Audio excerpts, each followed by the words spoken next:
Okay, it's Monday morning, and I say more or less 10, and today it's 10 plus more. Yep, running a little late. And the ongoing saga of construction in the house is ongoing, and so there was stuff this morning. People like to get started early, and then things happen, and I get to complain about it probably for like another week. Such a deal. Anyway, yeah, I apologize for being late, but that's the reason. Okay, what are we doing today? We're doing more minifigs. I have finished the 6 of these little imp things that I needed to paint. One of them had been painted earlier, and let's see, I think it was this one. So now we've got a 7 imps things here that are done, and I'll be able to put those aside. And I am putting them somewhere else where maybe at least these things aren't very fragile. These particular things, I think the only part that might break on them is maybe the tail. Unlike swords and spears and things, which seem to be popping off all the time. What I've got to work with today, I actually have 4 things, but these are the 2 I'll probably work on. This is some sort of demon thing. It's got kind of a red face, I guess. I've seen pictures of it. Big fangy teeth. And then the whole thing can be painted, probably like, I'm not sure, maybe like red with a wash on it or something. And then I've got this knight, and I'm told that this can be extremely fancy. There's many layers to the armor here. There's sashes and scabbards, and I don't know, just a whole lot of detail. So the thought was that this could be painted, like bronze and gold and steel, kind of fancy looking, like he's some sort of dandy. Maybe the cape could be painted black, at least maybe the inside of it. So I think I'm going to take this guy on and see what I can do. Probably have to have my head magnifiers on most of the time so that I can even see the detail that I'm working on. Sometimes, you start to paint these things, and all of a sudden there's way more detail on it than one had seen before. But, just like right here, you can see there's 1, 2, 3 layers. And then there's the belt for the scabbard, and some sort of weird shoulder armor side, almost like jousting armor, even though he's not jousting. He, she, or it, or whatever it is. Is that a full face helmet? I don't know. There doesn't seem to be any face on this thing. So, maybe I'll just, what the heck? I have no idea what's going to happen, what this guy is going to do, or why he's even around. But I've got a whole bunch of metallics, and maybe I'll just start pulling them out. I've got bright brass, and I have these colors haven't been pulled out yet. The rest of them are just laying around all over the place here. There's a really good copper. Copper's a good color.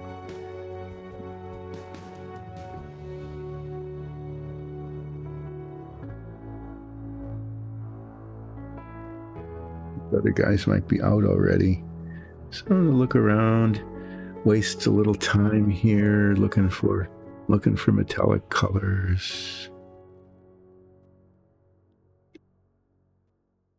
Looking for in particular is bronze. Wonder where they went. They're not in They're not here where they're supposed to be.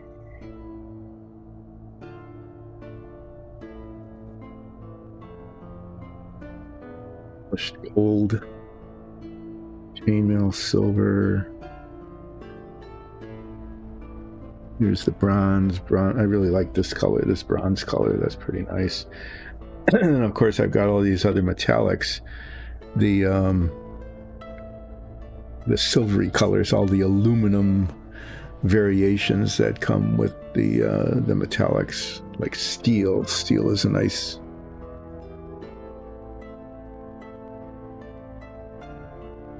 dark metallic color that could be used for the edging. I'm looking for, got bright brass. There's just a regular old brass somewhere, which is a little less bright than the bright brass.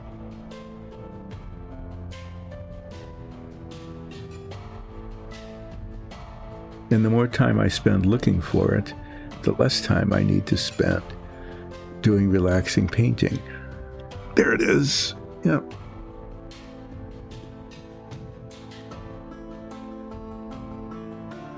Okay. Yeah. So I don't know if it's sort of focused. That's pretty good. But you can see there's just like 3 layers. These have raised edges, so those could be highlighted if I feel like it. There's some sort of undershirt here, on the arms.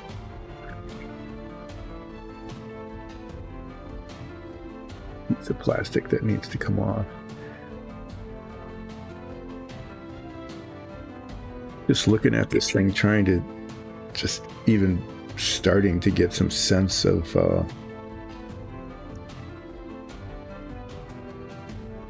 different surfaces there are, just different layers of this. This is really kind of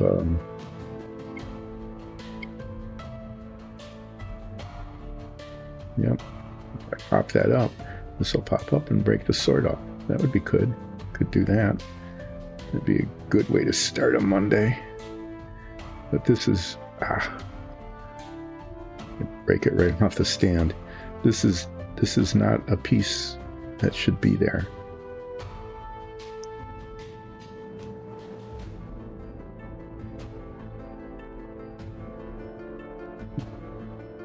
Breaking that. Yep. Kind of afraid of that. This is definitely shouldn't be here. It'll show in an unhelpful way. It's also not very quickly popping like it should. Usually these little extra bits, the printer will just pop right off. But this one isn't.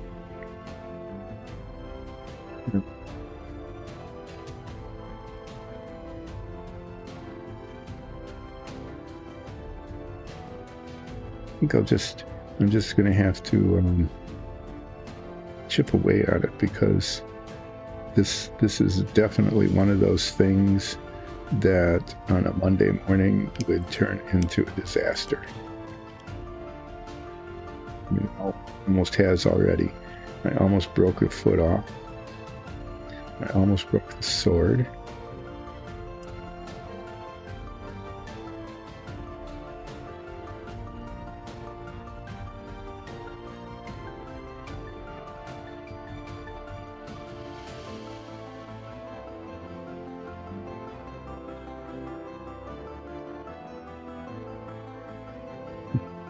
Go silent here while I attempt to not destroy this model in an effort to clean it up.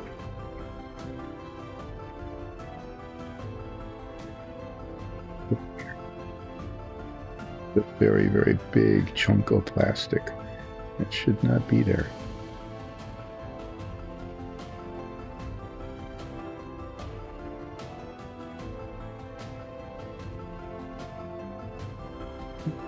Like 80% of this last bit.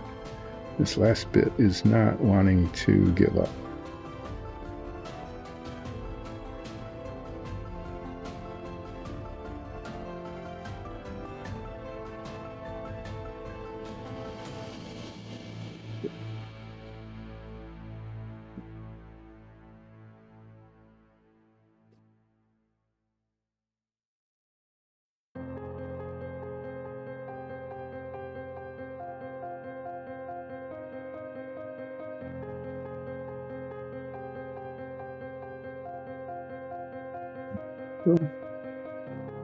Just almost got it. Like with almost anything, it's the last little bits that are the hardest, you know? So I found that, you know, taking something apart that's like an old piece of fencing or something, right? Everything goes along pretty well. The nails are coming out, the screws are coming out. And then the very, very last screw decides that not only will it not come out, but it breaks. So you've got this chunk of, it takes as long to get the last screw out, or the remnants of the screw anyway, as it did to do the whole other thing. It's one of the rules of doing stuff, is that if it's going along pretty well, the last one is going to be a problem.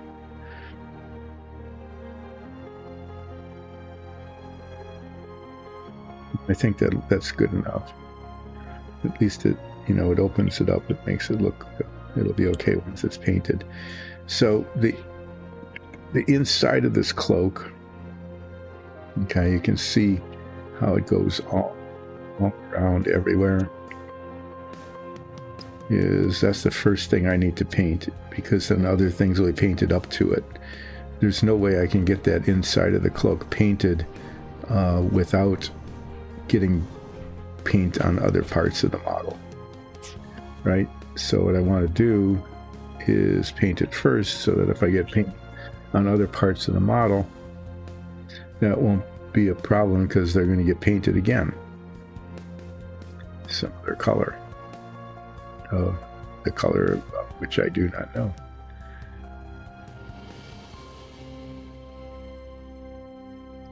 This guy is just going to look weird. I'm just going to be painting a bunch of different colors on all the different surfaces, and maybe highlighting some of the outlines.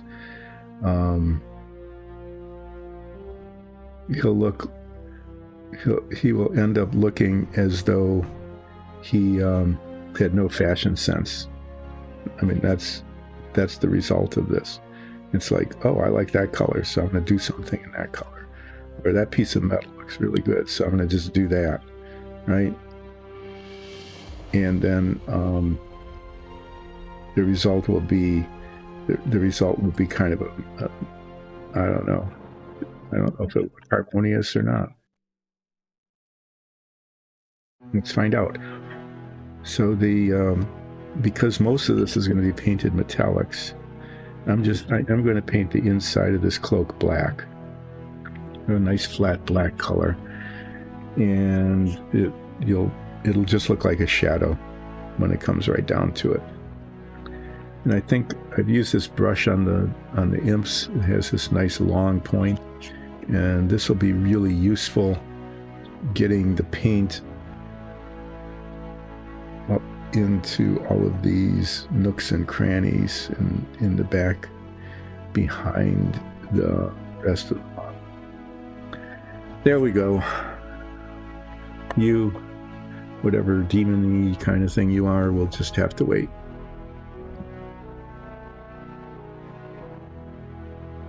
See, okay, it's about 10:30. That's about the time I usually get around to actually doing some painting. I'm relaxing painting somewhere back here. There it is. It's a coffee mug. When I'm setting up, after I spilled the mug that one time, I have been putting it aside.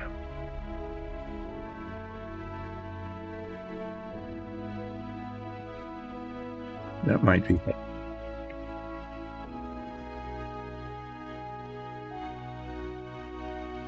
It isn't done yet, so I don't have to flip anything yet. Get this stirred up.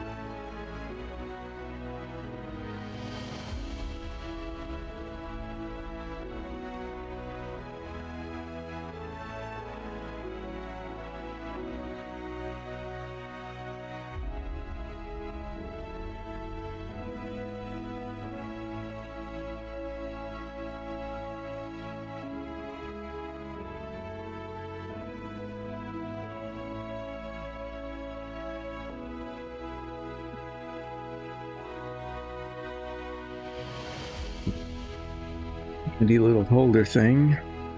Use that. I remember to use it. It works pretty well because then I don't have to hold a model with my hand and get paint all over it. So I got paint all over my hands here. This is not from relaxing painting. This is from room painting. Spent the last 3 days taping and painting walls and ceilings. It's been, not quite the same as this. A little bit more surface area. Anyway, it's all over my hands because,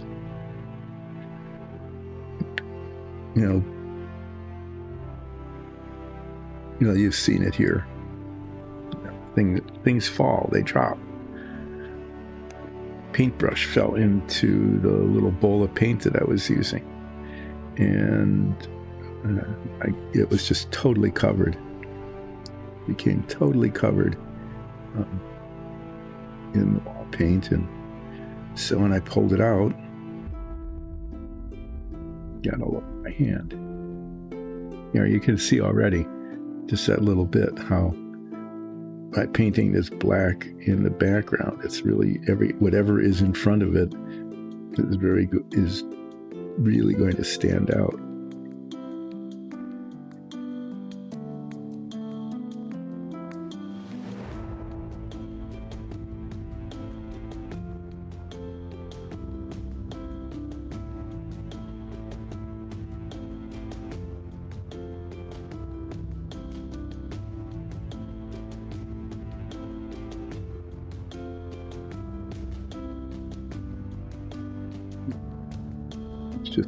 I got it all over the leg there.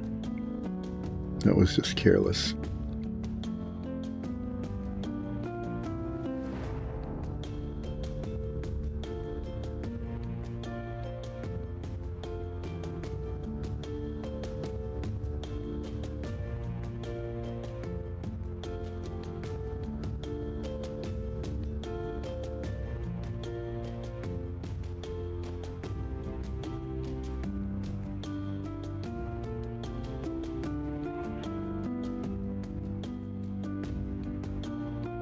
That's why I'm doing this first, because it's just making a mess already.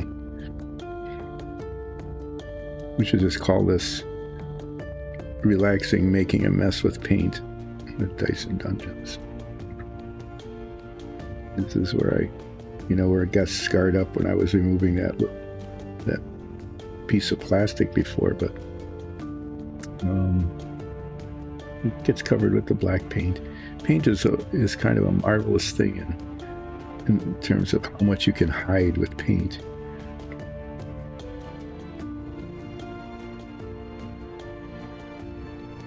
Sword.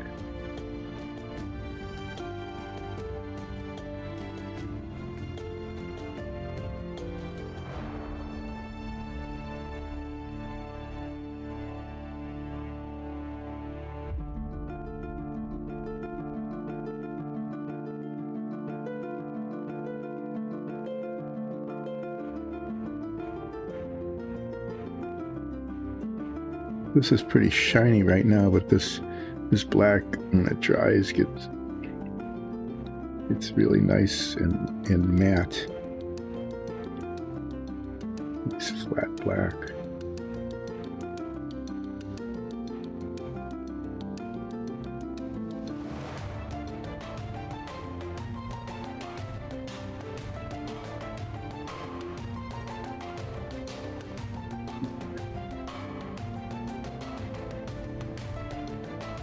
Around as much as I can.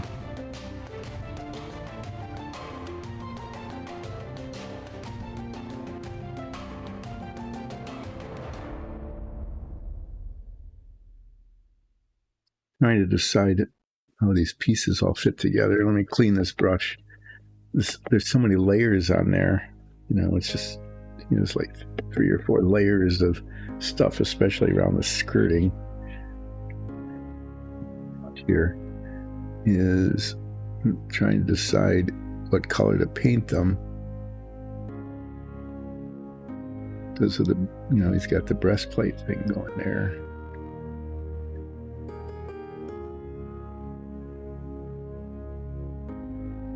Which layers should I go from, like lighter underneath and darker on top? Or darker underneath and then progressively lighter?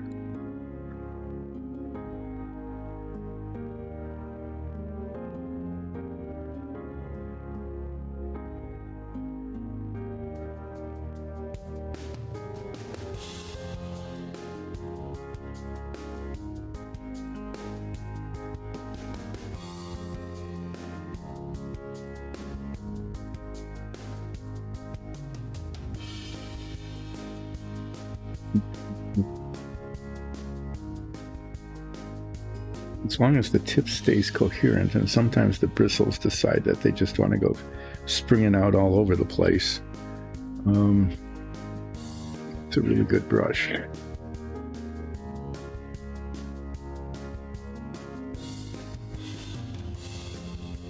But especially near the base of the bristles, it really holds a lot of paint. You can see all that was in it, all of this.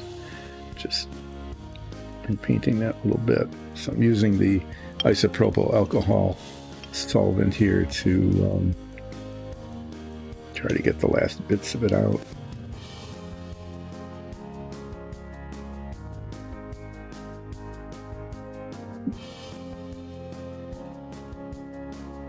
Get the point of it back together. There's one bristle that keeps going rogue on me.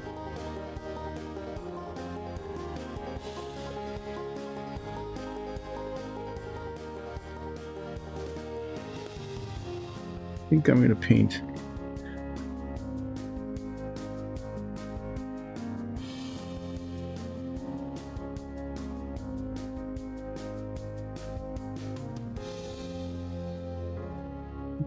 the back of this like scarlet red. I think it'll look good in red.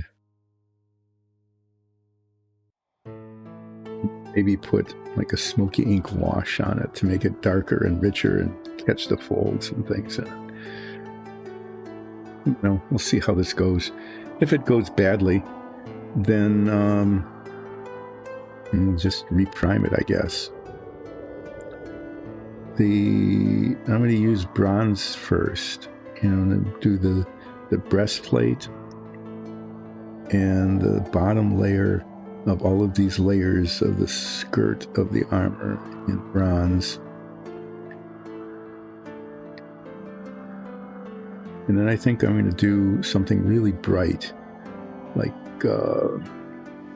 polished gold or bright brass in the middle, and then just plain brass on the top layer. And then, just pick out kind of almost random colors for some of this other stuff.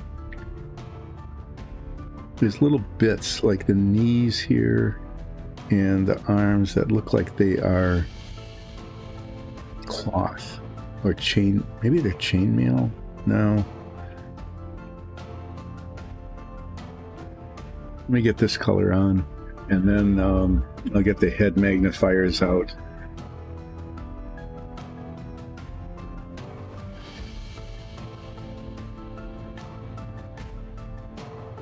And then I'll have to look.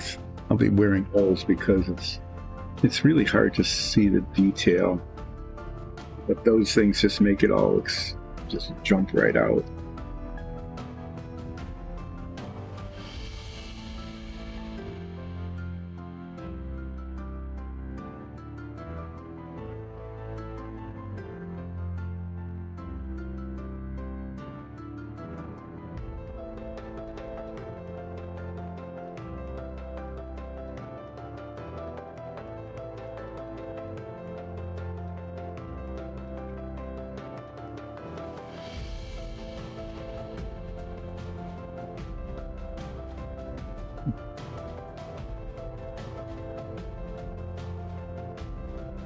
Do the stripe down the center. I'm going to embellish that with something brighter later.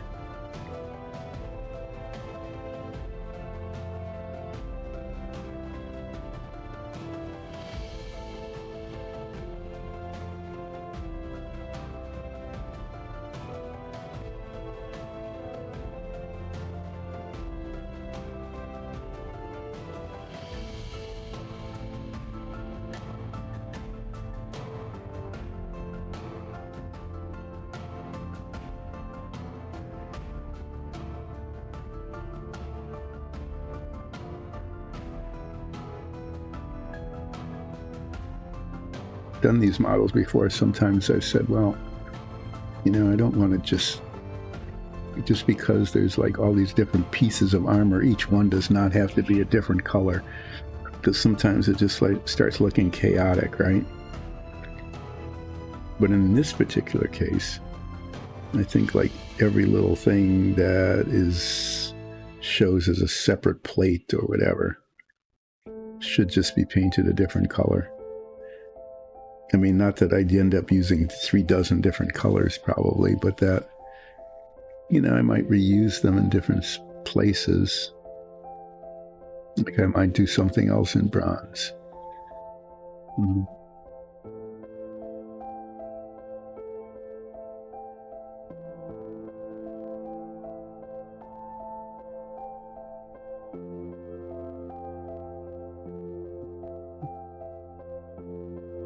Just about this, Nikki said, yeah, make it look fancy.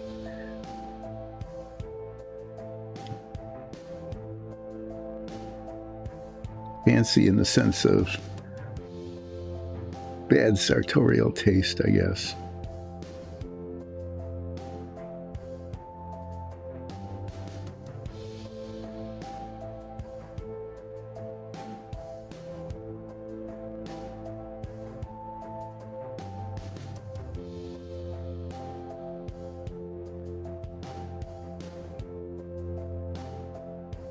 Should be muttering on about something.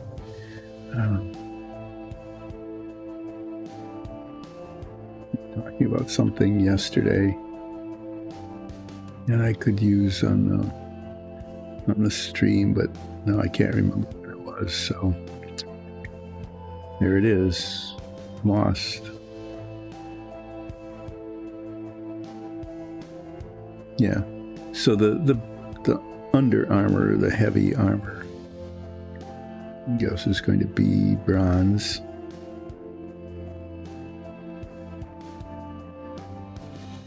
Looking it's got all these belts like the scabbard.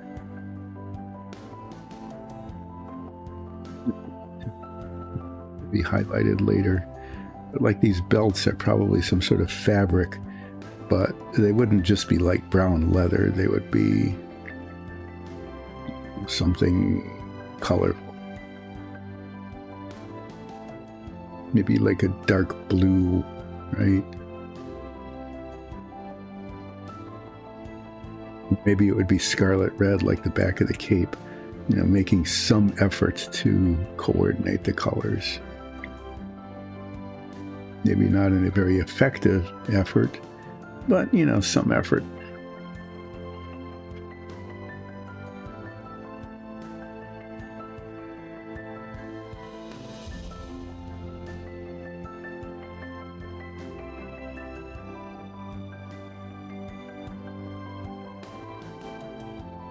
Okay. No, at least I didn't knock the coffee mug over.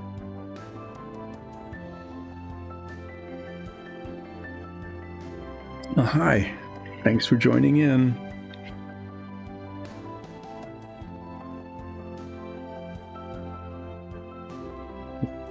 Construction continues in the background.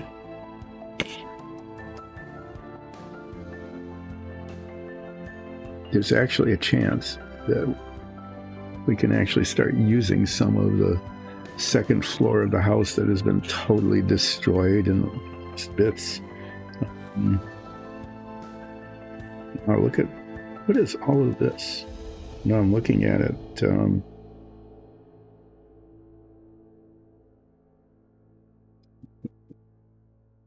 For one thing, looking at it through these, I can see a spot that I missed.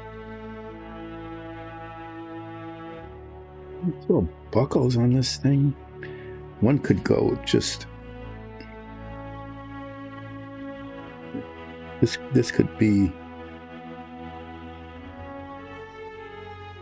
If you wanted to capture all the detail in this model and highlight it all, it could just be forever.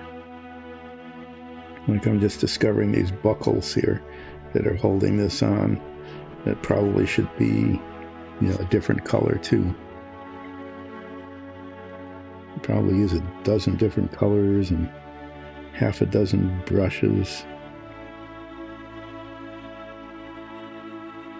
And then I keep rediscovering the downside of these head magnifiers, in that when something looks okay by just looking at it, put these on and it doesn't look okay. Well, that's shiny.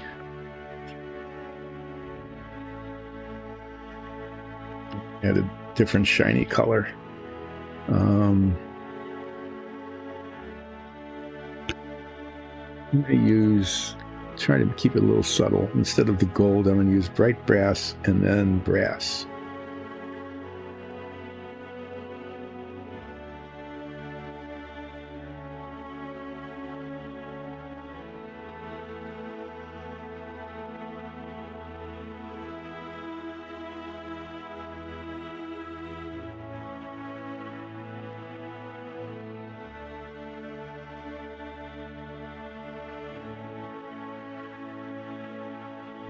The helmet shouldn't be bronze as well. Yeah, I'm going to do that. Since I've got this out, since the breastplate is, I'm going to paint the helmet bronze. And then what that does is it just like places for embellishment. The ridges on it and all of that. I can paint those maybe bright brass or gold, or Nicole suggested just painting them kind of a silvery color. Steel, a dark color like steel, or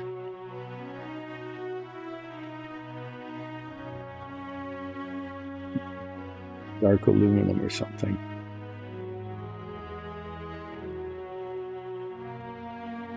But I think the base armor, like the chest plate, is going to be this bronze color.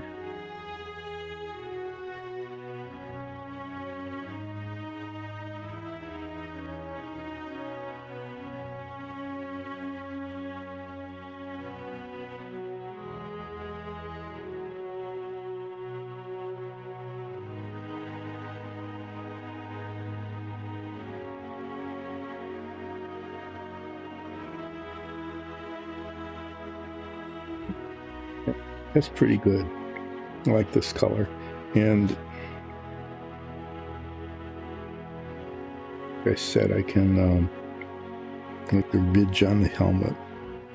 Okay. To the sides. That can be painted some sort of contrast.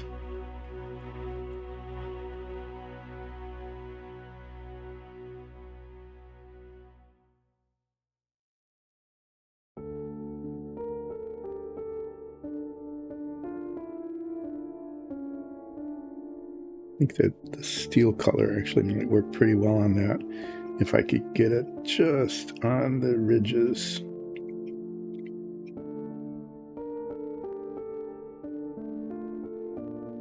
Yeah, but that's a good helmet color. Okay.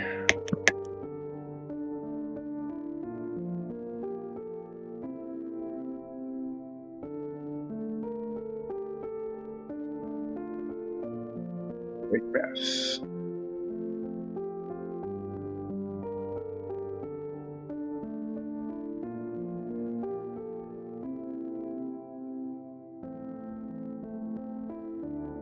This is one of those things where, just paint some and then maybe come back and do a different color and then come back to the first color, rather than having like a plan ahead of time. Being planful right now isn't working very well with this model. There's just a little bit of this bright brass right now.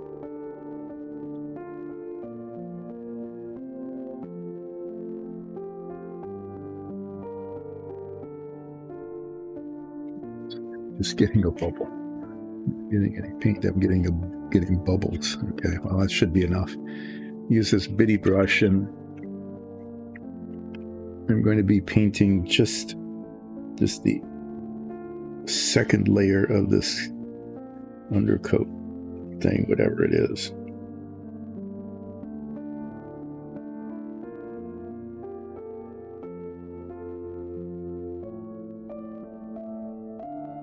Paints, these colors are all in the same color family.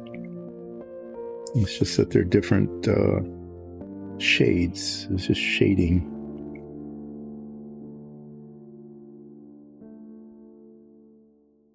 So bronze is the dark color underneath.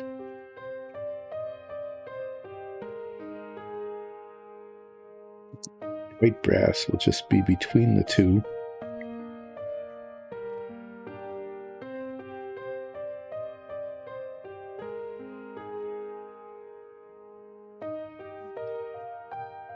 This major thing will just be brass.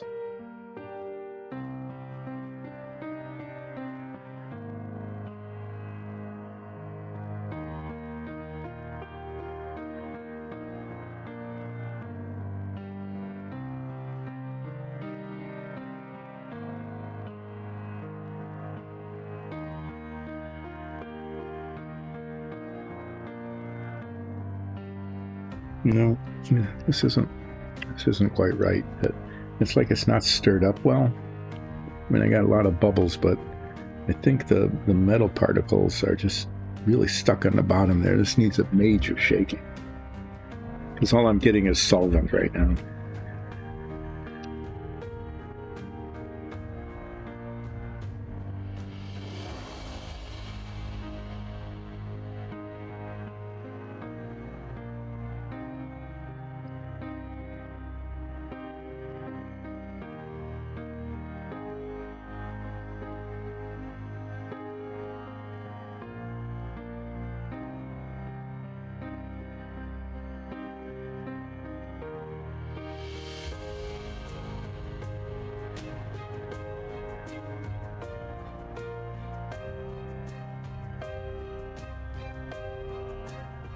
This it's a little more metal flake in it. Yeah, that's much better.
Color differences are kind of subtle. I mean, but you should be able to see them. It's too subtle. And maybe I'll repaint this middle one. You know, that might actually be too subtle.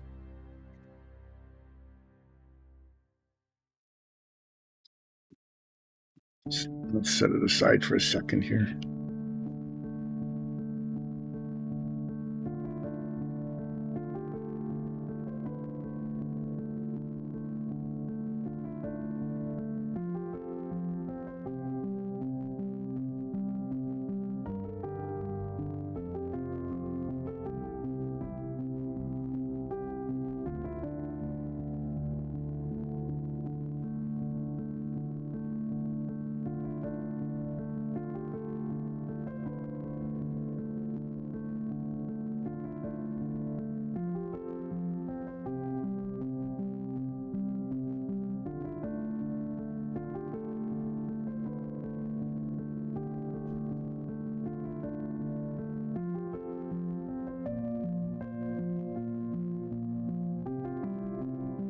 Yeah, it's not going to work. I'm going to have to let that dry.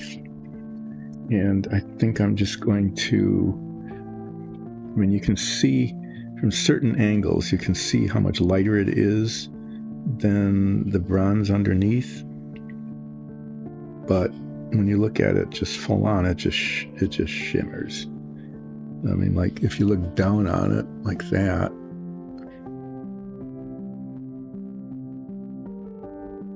see that that's much lighter color than the bronze underneath, but doing that well. So in order to make it and make that little bit stand out, I'm going to paint that copper. But I need to let this dry first. So in the meantime, I'm going to scan this and try to figure out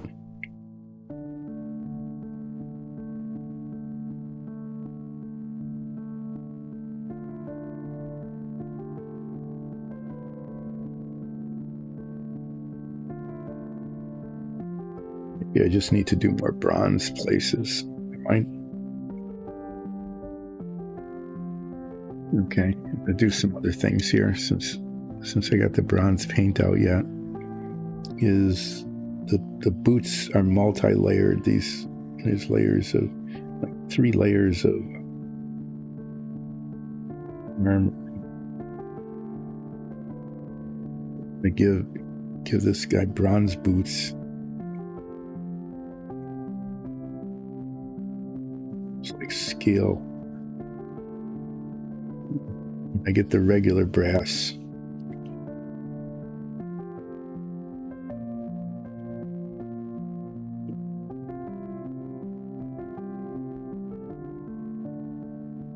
Not the bright brass, that didn't work. Oh, I know.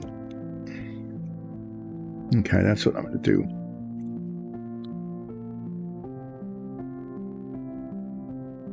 Before I do copper, which will really clash with us all.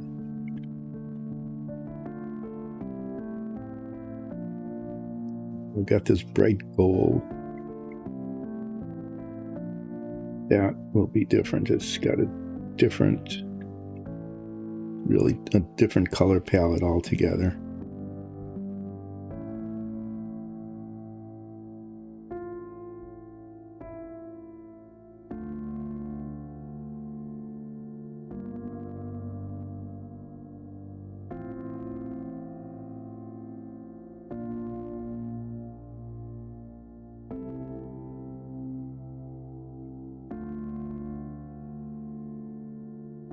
So these, whenever I do them, you know, the shoes end up being like black or something. So I think having shiny bronze boots, decent.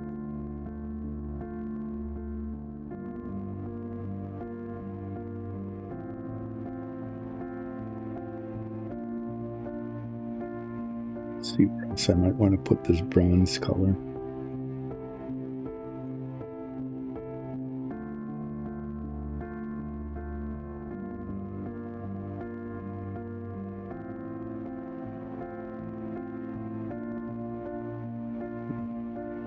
Something that's going to be as ostentatious as this guy. You know, don't want to have too many colors. But these, yeah, those are decent color boots. This brass, do some brass here.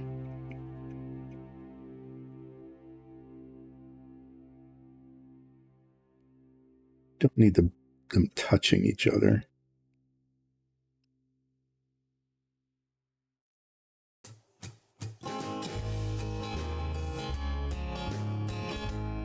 Okay, well, we can always play with different colors in a bit too.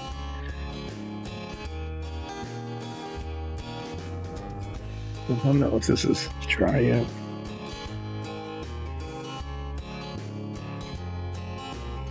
Not too bad. Let's see what happens with the polished gold. Why not?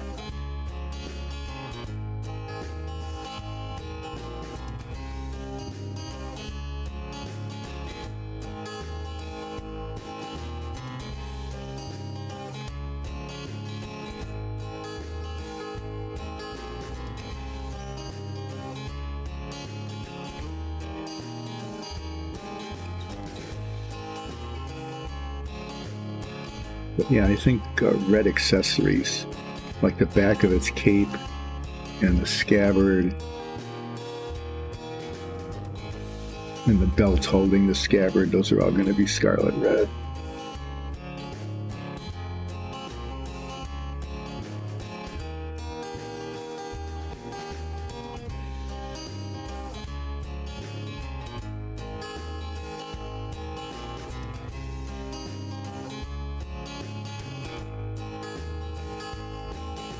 I see some other places where I might use this color. Ooh, this is very bright. This will definitely show as a different color.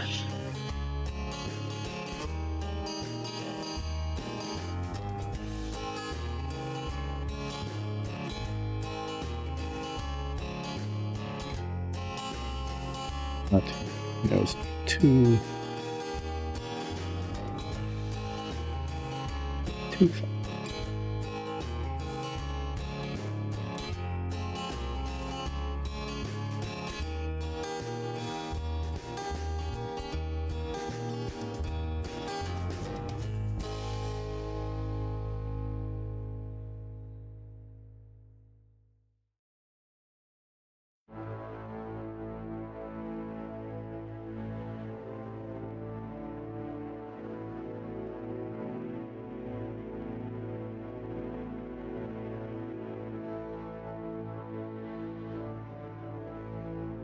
Different enough for the bright brass that now you can tell.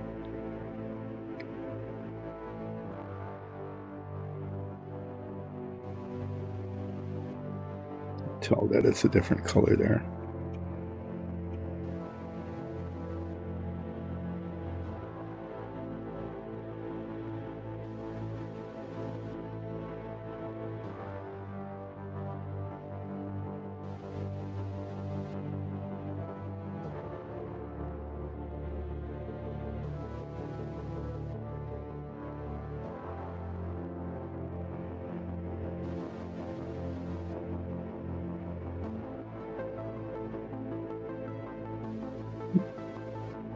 Just screw that up. That was something. Need to get the black back out. Touch that up. In there too. Yeah, that's I do an oops, which happens with enough frequency. Usually is bringing the brush up to the surface to be painted.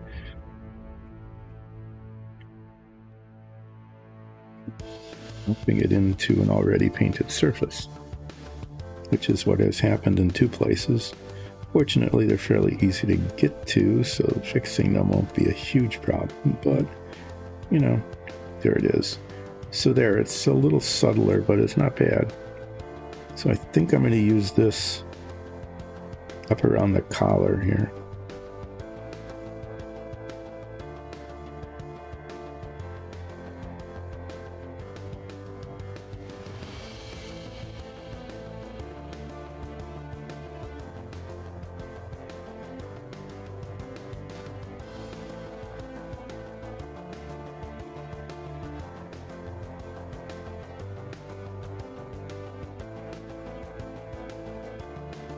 Other thing is, it should be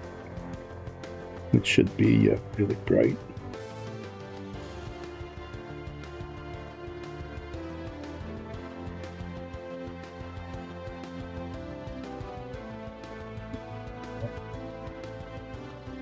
Figure out where it is, where it isn't.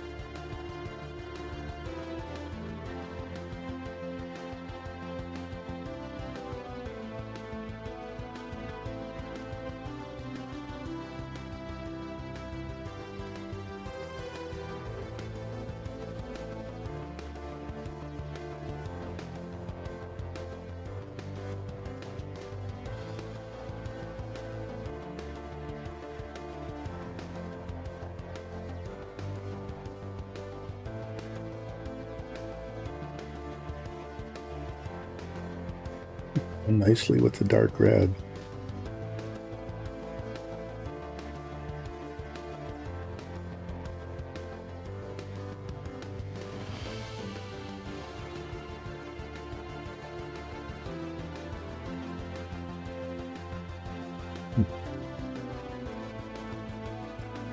having to touch this up again later. Down inside the collar is his neck.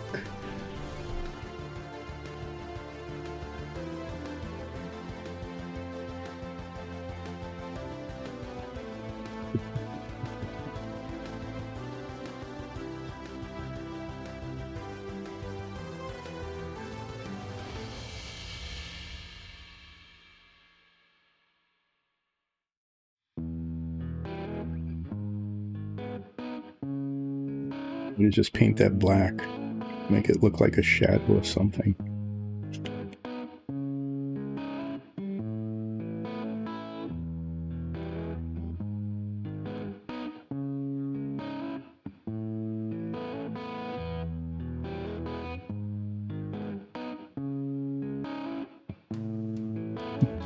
The bright brass was all solvent, okay, with hardly any metallic stuff in it. This one is just the opposite. It's almost gummy.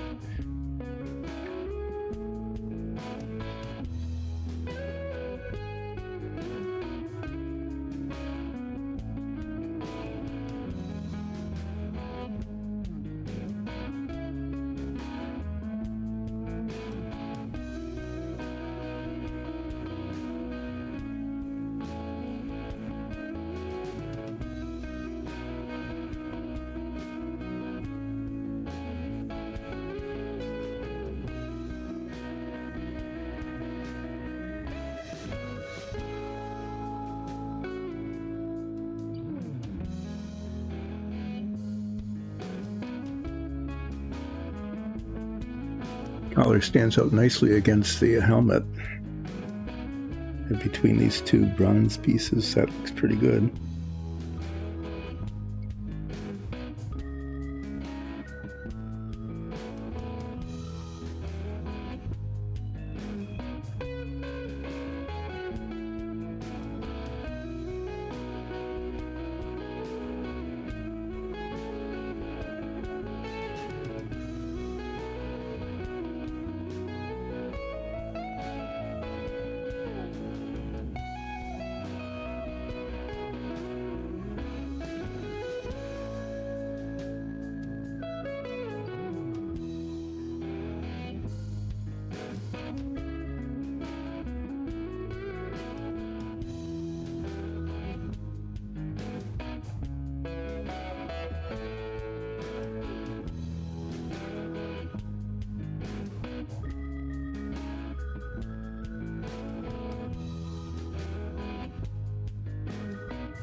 Something.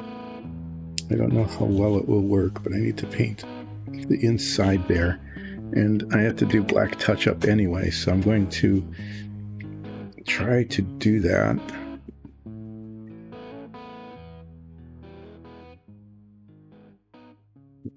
Making too much of a mess of the colors I'm already working with, the other colors I just put on.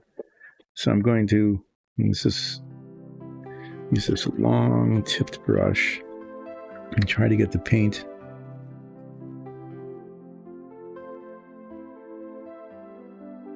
on the tip of it and try to get it. Oh my, it's like no room there.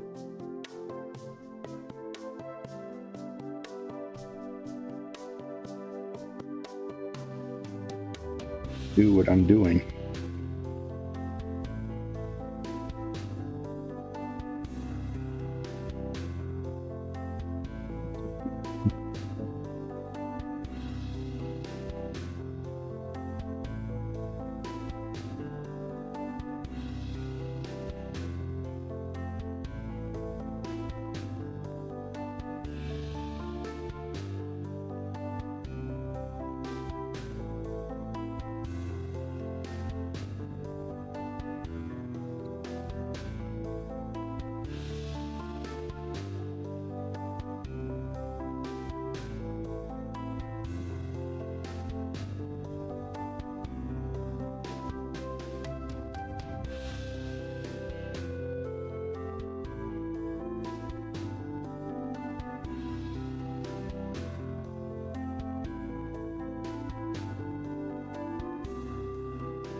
got this far, right?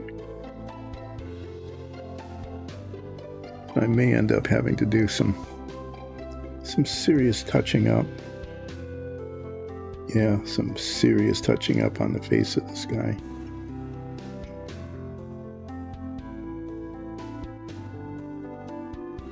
Trying to get this black paint down in there, which I should have done before painting anything else. But, you know, painting the helmet again won't be that hard.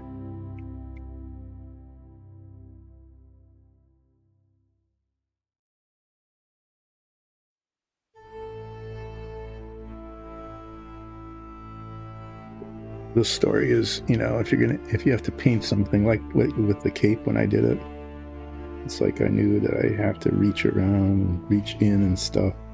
And it'd be hard to do, you know, getting the paint on everything else. Down inside here should have been painted way early on. So you're gonna have to let the black paint dry, and then I'll come back and repaint the helmet. A little bit of the collar, just around the tops of the edges. Not too bad.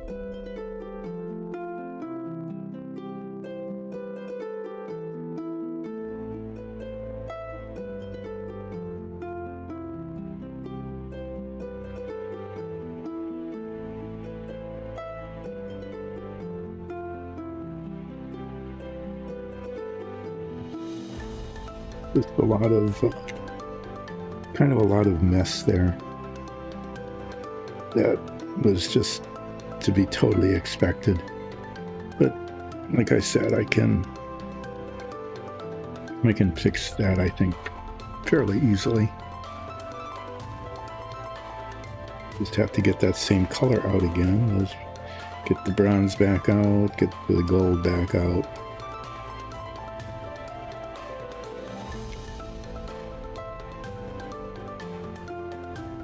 While I'm at it,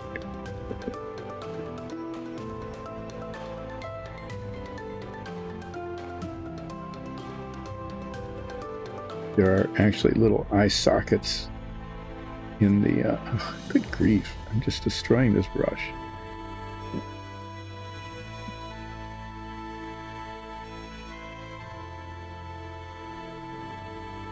Tiny little eye sockets in the helm. I might as well paint black, and then when I touch up the helm, try not to paint over them.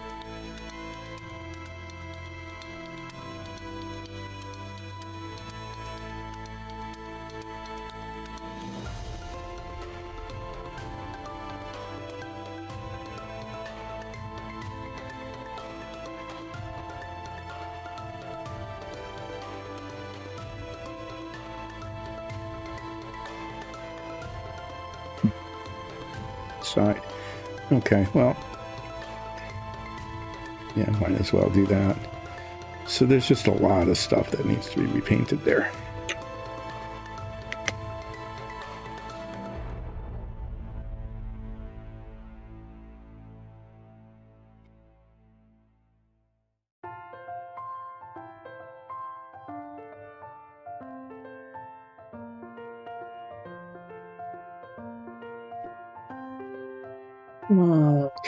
I'm waiting for that to dry.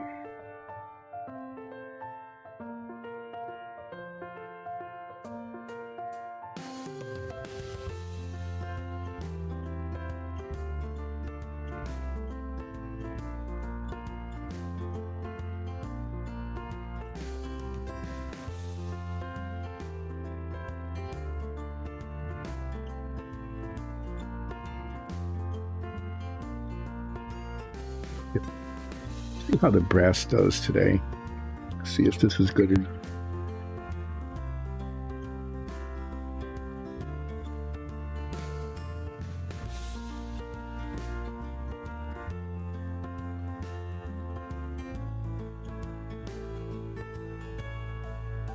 I'm just waiting for the black to dry, and then I'll do the gold touch up and then the bronze touch up.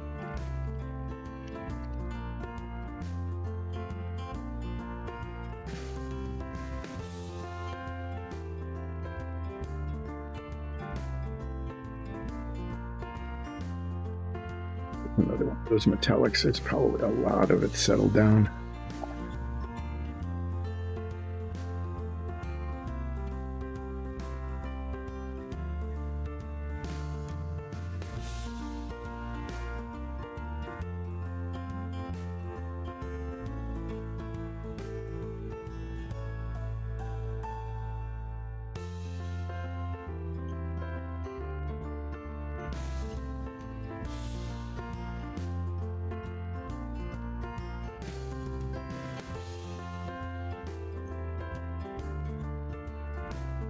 Intermediate color between the bronze and the gold.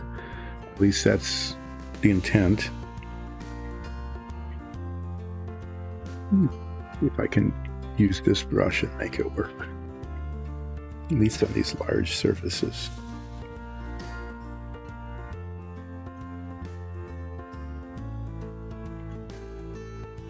That's going to get painted over, but these belts kind of go over. You know what I mean? They go over the brass, and so there's little bits that show through.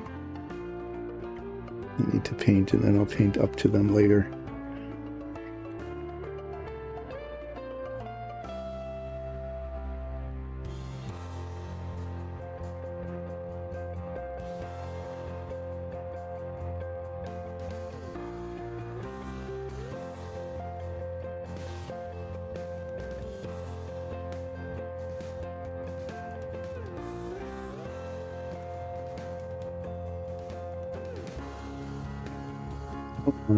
Okay. It looked really fine from that angle, but no. I painted all over the back of the thing there. I was trying to get the line, and I couldn't. Yeah. Anyway, so there's just more touch up. Yeah, it's a good deal of touch up of the black, where I managed to get brass all over it.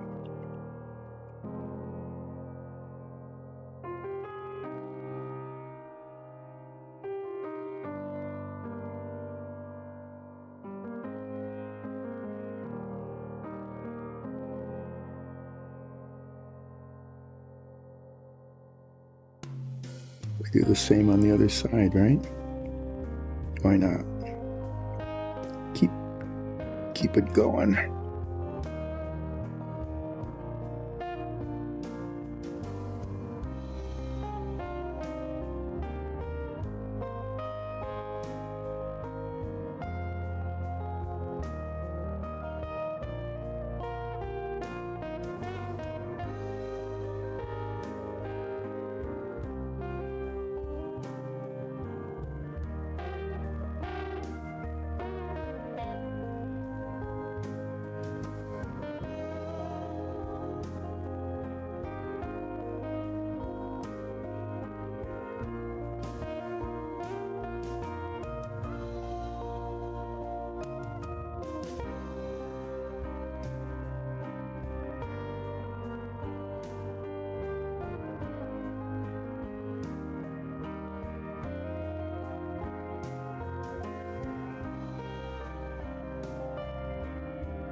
Okay, I'm going to paint this thing up here, whatever it is.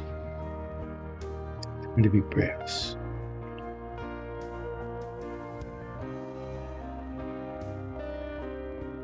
I'm going to do with the arms yet.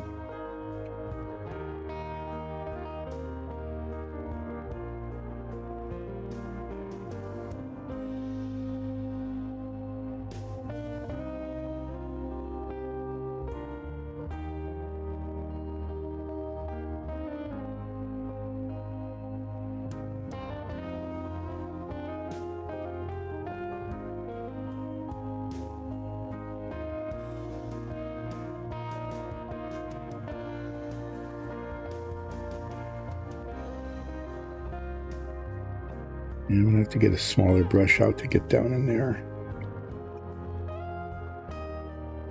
And then I'm going to paint all of the legs here grass, and then I might end up repainting parts of them a different color. But if they're this color to start with, then it gives me something with which to work. Later, if I decide that these are multi-layered things. So I'm going to paint a good deal of it in this brush, but then I need to get the little bitty brush out in order to get down around the boots there.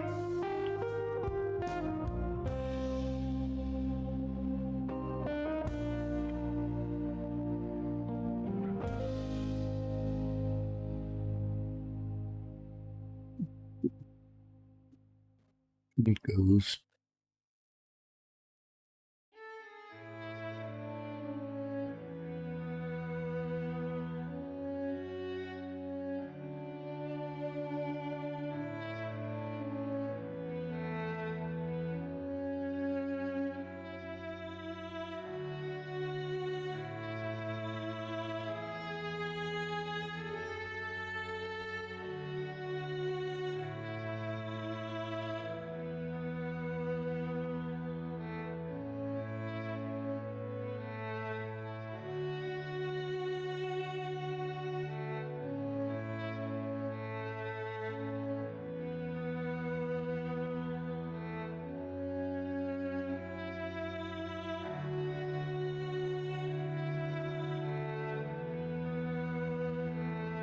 I don't know, I haven't.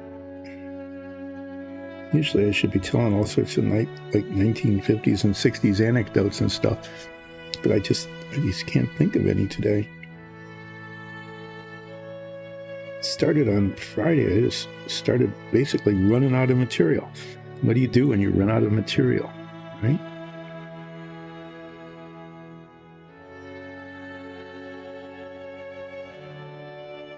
Keep people entertained on relaxing painting with Dice and Dungeons if I don't have anything to go on about.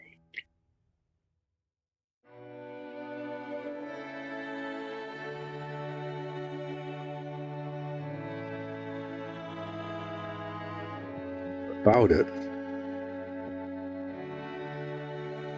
I could go on about spin-offs from Green Acres. Apparently, there were a bunch of them. Petticoat Junction and something else. Some other things that were spin-offs of all things Green Acres. And some people might very legitimately say that that's something that should never have happened to begin with, much less be the spawning source of spin-offs, right?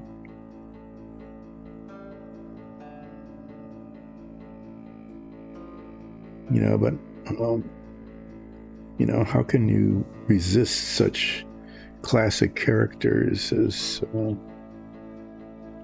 Mr. Haney, right? He was the guy with the big wagon who was always going around selling stuff.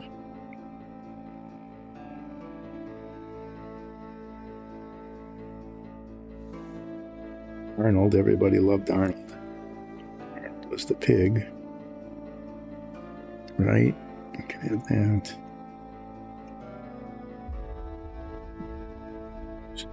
Other shows with the supporting characters, including the pig.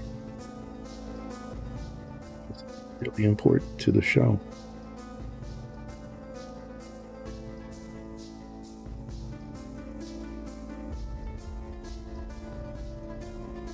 This wonderful theme song.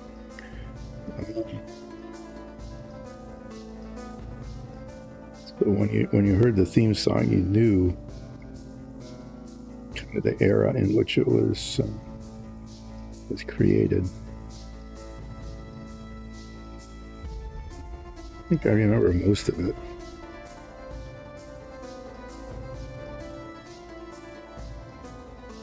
This Green Acres is the place for me. No, Green Acres is the place to be farm living is the life for me.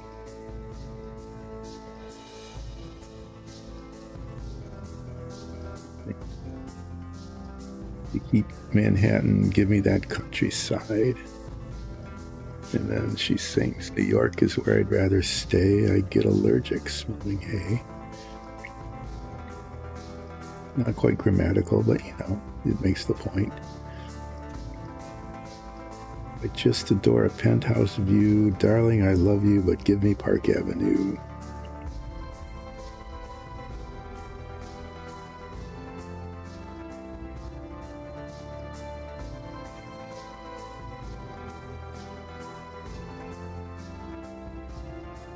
Let's see, the chores, the stores, fresh air, Times Square. But the real clincher was right at the end. Yeah, which told you just a lot about the era. It's like, you are my wife. Goodbye, city life. That was it. All you need to do is just remind her what her place was. And that was that.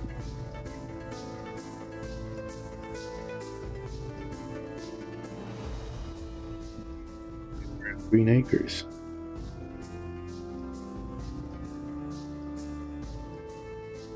There's Ziffel and Arnold the Pig and Mr. Haney and all those wonderful characters. And if you've ever watched one, okay, well, there you go.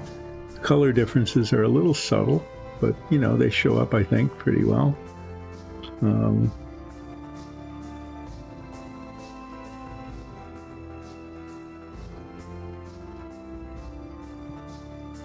That needs to be fixed. I have to figure out what to do with this. I need to do something here, some sort of embellishment. Maybe I'll paint that gold. Just these little bottoms here, just to make them stand out. Figure out what to do with the arms. But first, black should have dried by now, so I need to get the gold. See if there's still gold. Yeah, it's still kind of, there's still some there. Fix up the top of the collar here.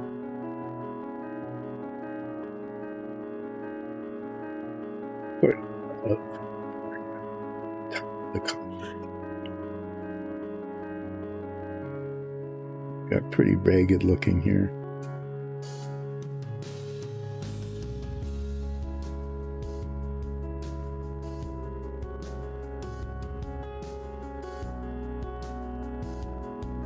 But that's one thing about paint, as long as it doesn't build up too high, so that you just end up with blobs. Well, you know, sometimes some artists like that. That's part of their technique, is to make big blobs of paint. In this case, that isn't what I'm trying to do.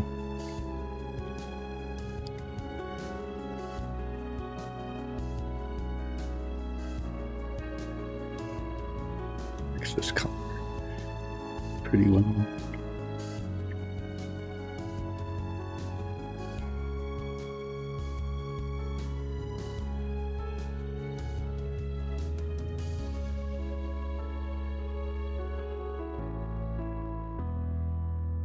Yeah, let's see if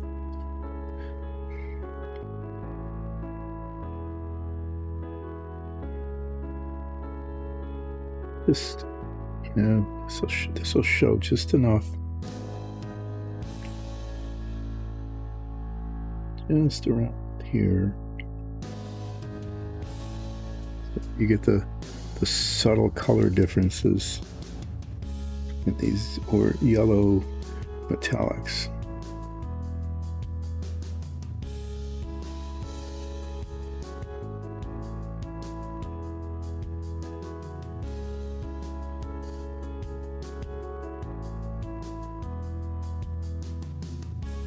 That needed that. It needed that. There, it shows up pretty well on camera there. That had to happen.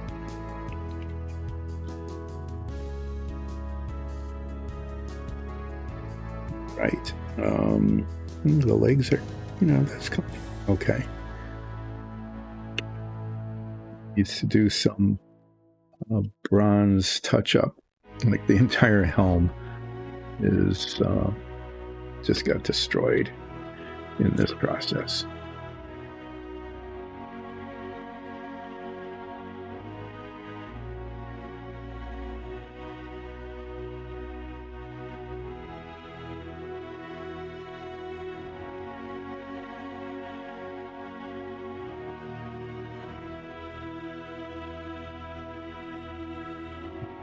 Just kind of a small drop here.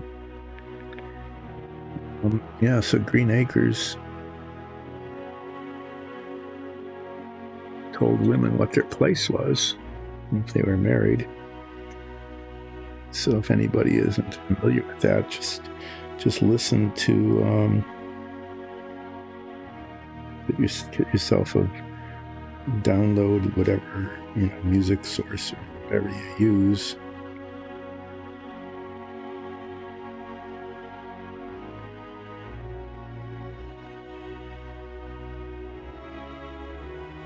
Theme song, Green Acres, and you will learn all about a married woman's place during that point of time.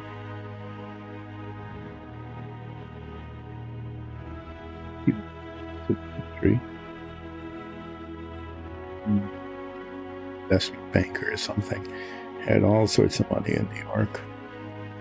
Decided to, chores, fresh air.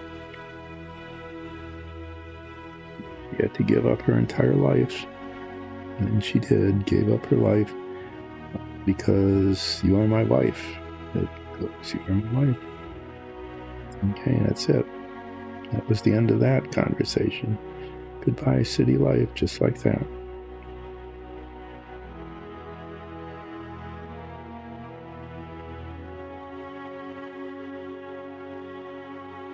Spin-offs.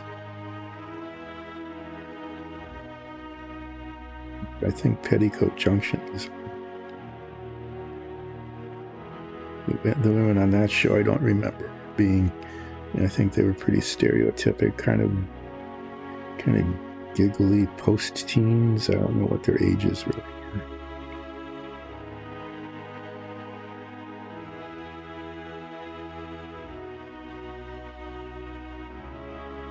Just say it wasn't the Mary Tyler Moore show.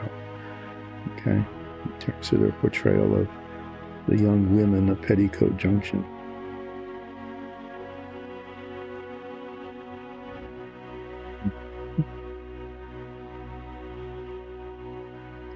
Yeah, I really don't know what to do with the arms here, but I need to do something fairly soon because they're the next parts that haven't been painted at all.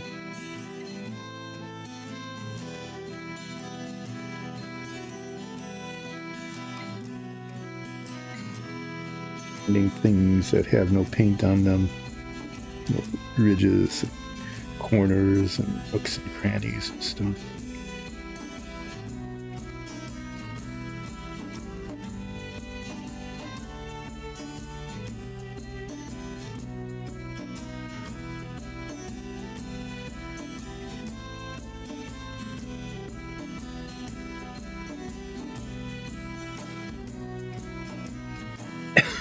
See if there's some gold paint left. As I'm looking around, I'm rediscovering these little straps.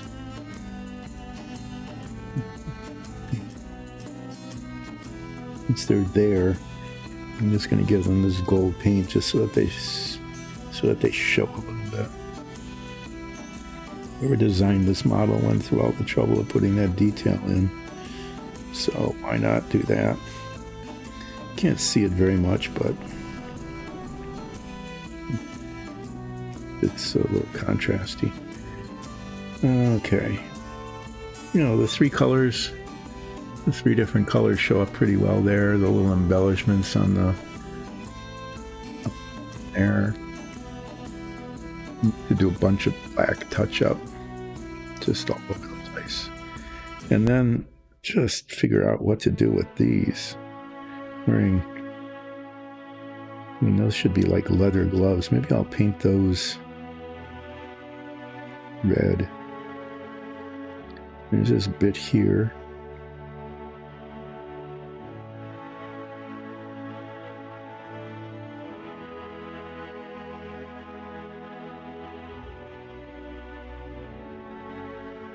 Guess that should be brass.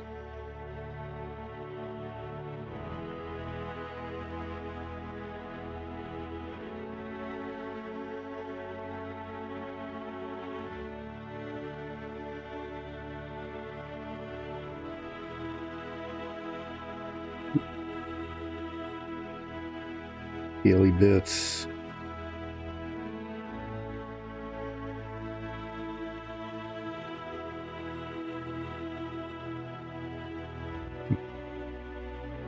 It's too many bits and pieces there that are tempting to be.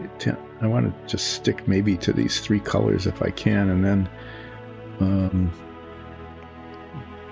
suggested a steel or a dark aluminum highlighting.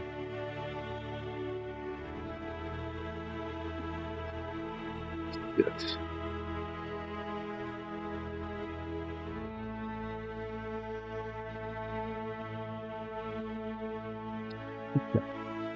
To retrieve the black paint again and do the fixing that I need to get fixed.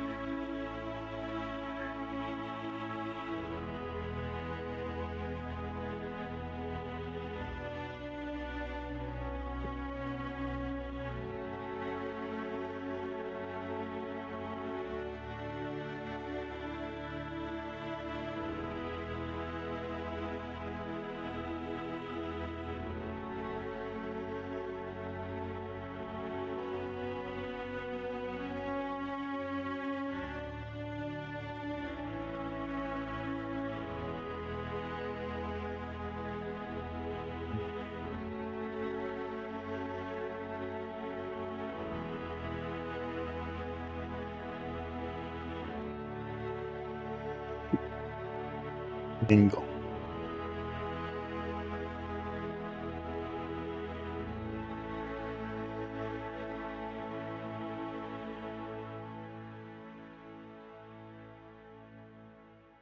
And not bumping the brush on the way to or from. I think that works. And then I just somehow got some here.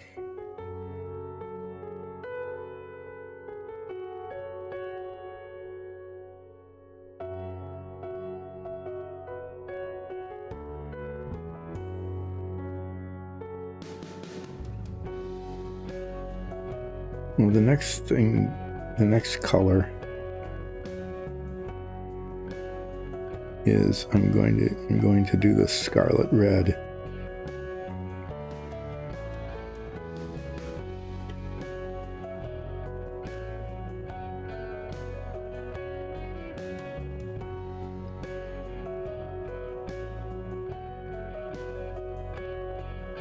Doing is I'm going to do the red and then take it upstairs and show it to Nicole, who will say, it looks okay.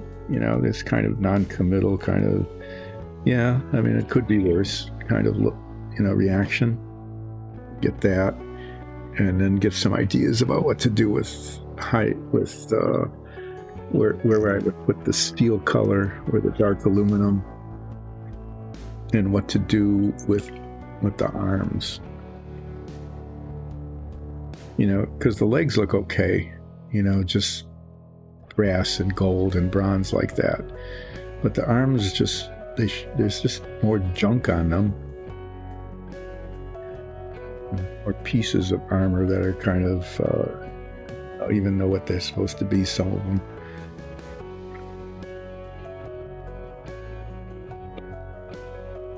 There they are. So there's several bits to this red. There's a whole lot of it on the back, just a big chunk of it, but then there's all sorts of boundary edges that need to be painted. I had it out. Yeah, there it is. Okay. Hopefully this is still good. There's the belts and the scabbard, and then the boundary edges around the top, with which I need to be very careful. And then the back, I guess I'll use this brush. It's been kind of useful to paint the big chunk of the back of the cloak.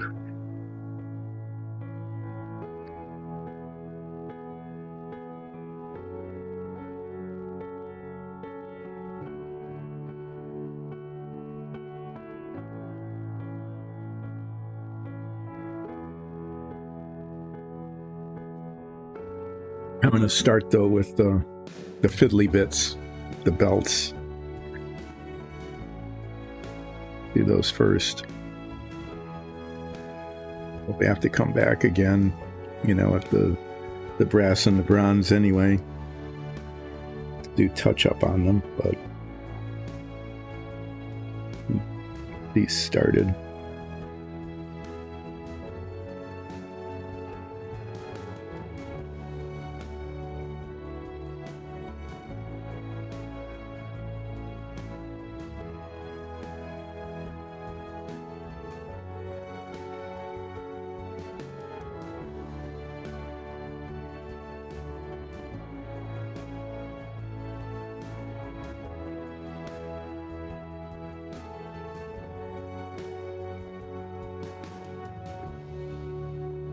Anyway, yeah.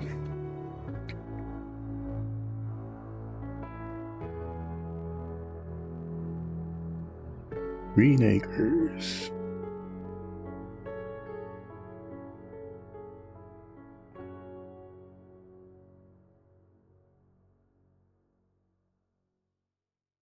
The great history lesson.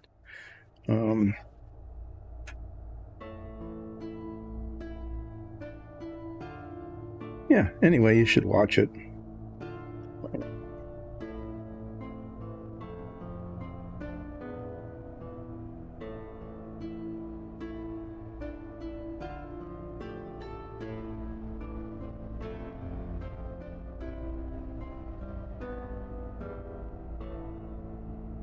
This is a nice rich red. When it dries, it gets a little darker, a little browner. Nice too.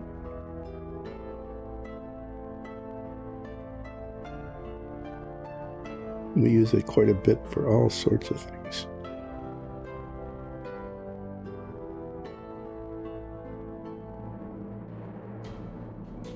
In this case, it is belts.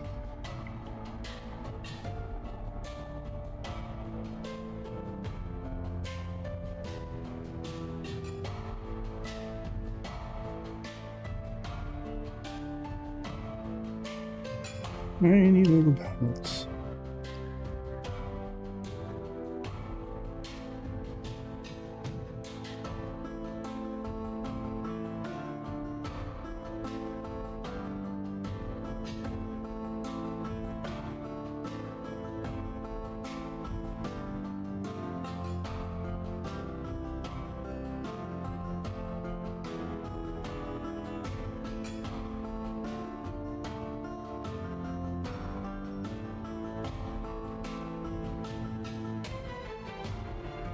Belts that seem to go everywhere.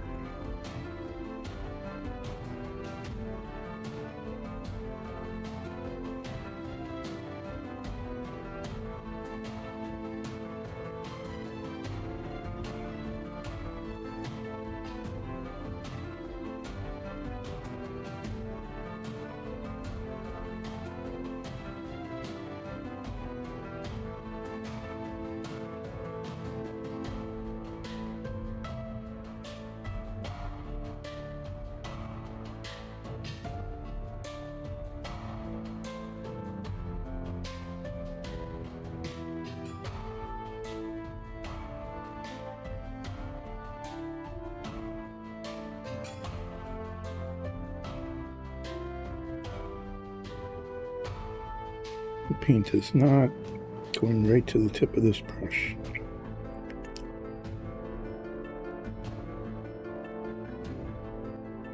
Okay, well, move on to this one.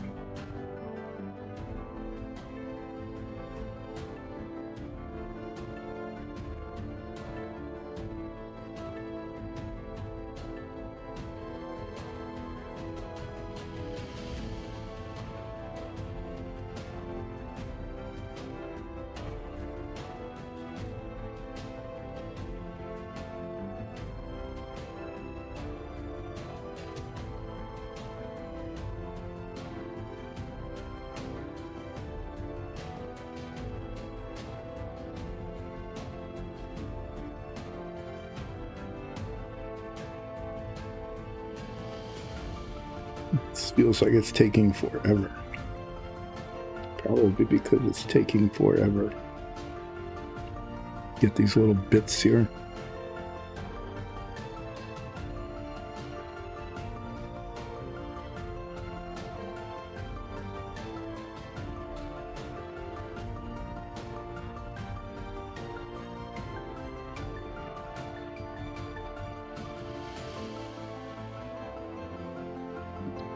Scabbard isn't quite separated from the rest of the model, so I have to get a line there.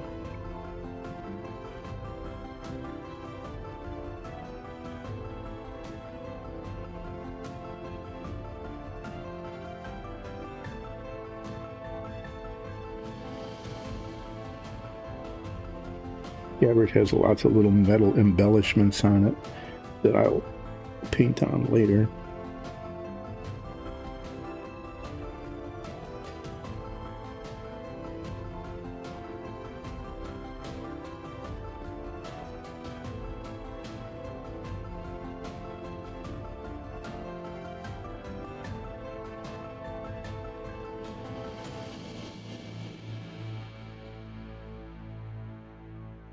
The pace this is going, my break might be starting a little bit late because I want to finish the scarlet red first, right?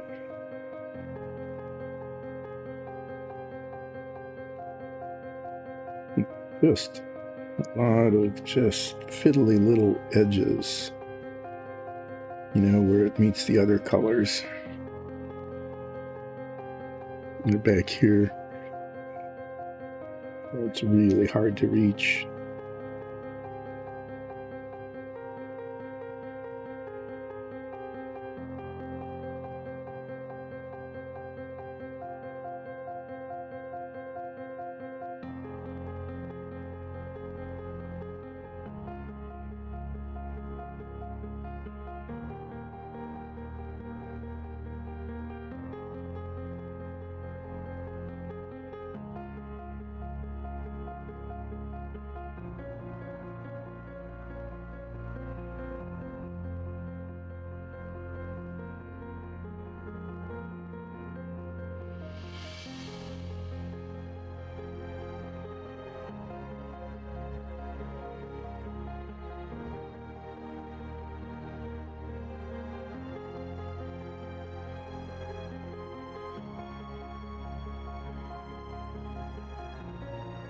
Music is playing. Yep, that's good.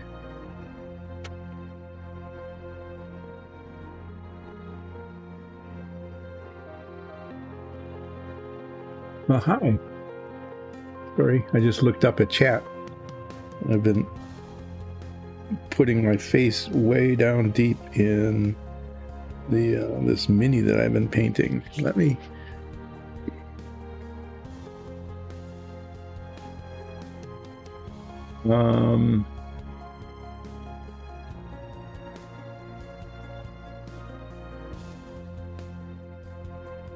I have played Pathfinder. I am not an expert at it. Been basically playing Dungeons and Dragons, which is very, very similar. But thanks for joining in. Oh,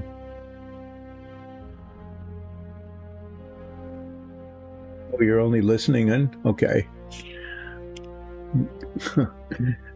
Tell me about bad internet. Yeah, sometimes ours just disappears altogether. Oftentimes on Sundays for some reason.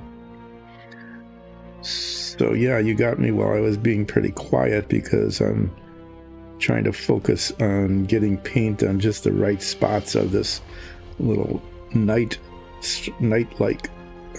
Oh my, okay. You get to hear me go, uh-oh. Because I say the mistake I make most often is bringing the paint up to the work surface, and I just did, and I bopped it right onto a place that had already been painted, so get to touch that up. So you're just starting off from the very beginning. Okay. Have you joined a game yet?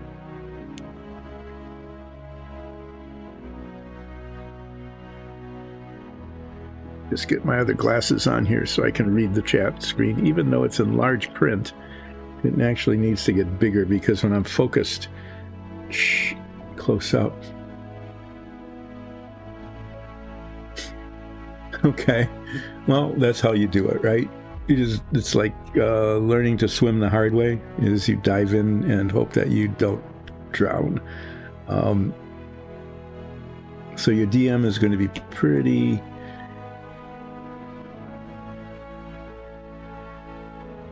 Oh, okay. So you just got invited in and said, okay, it's an ongoing game. Hopefully the players that you're going to be joining in with will be helpful and not critical. Hopefully they'll all be good friends. But yeah, as you're putting together your character, the characteristics of your character, there's kind of two ways to do that, and they're not always the same. One is, if you're really in it just sort of for the gameplay, or whether you're also in it for role playing, okay, where you want to during the session really like become your character. So that's kind of the advice I can give, is that if it's about gameplay, you want to outfit and create your character to be as effective as possible. So if like you've got a healer, you want the player stats to be supportive of, hi who, you can probably help, since you're joining in, and help out Enforcer, who is just joining for the very first time a Pathfinder game and is building their character. And so, yeah, who is a much more experienced gamer than I am. Well, I shouldn't say that. I have more years of experience, because who is not anywhere near as old as I am.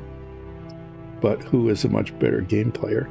But I'll just finish this up. If you're mainly into the gameplay and you want to be, say, like a healer, you want to make sure that you pick your characteristics and stats to support the spells that you can use, okay, to carry out that role. Sometimes, though, if you are in it for the role playing, okay, you might have a characteristic that is more in tune with how the personality of your character.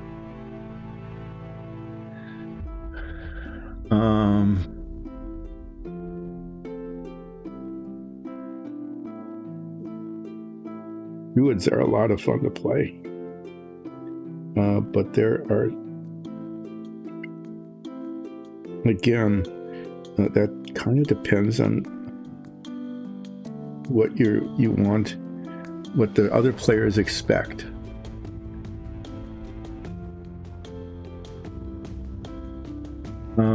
Yeah, there's a lot more options than D&D.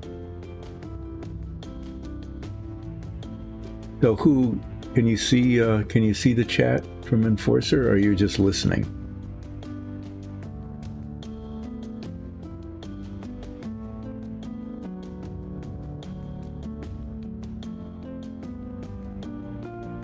So what are they expecting your druid to do?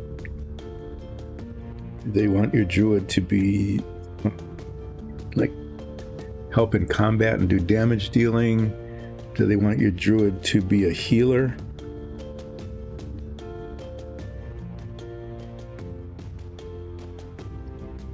You're doing a lot of role playing as opposed to like on combat and things. Do you want the druid to be serious? Do you want the druid to be maybe like comical relief? You know, so you do a lot of shape shifting kinds of things. Oh, cleric. Okay. I played clerics before. So clerics are a little more limited, sorry. I need to put different glasses on here.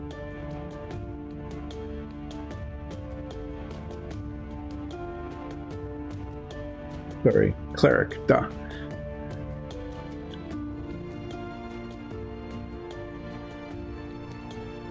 You're playing like a catfolk, like a tabaxi, who is on chat, but you're on audio only, so you can't see it. Plays a tabaxi.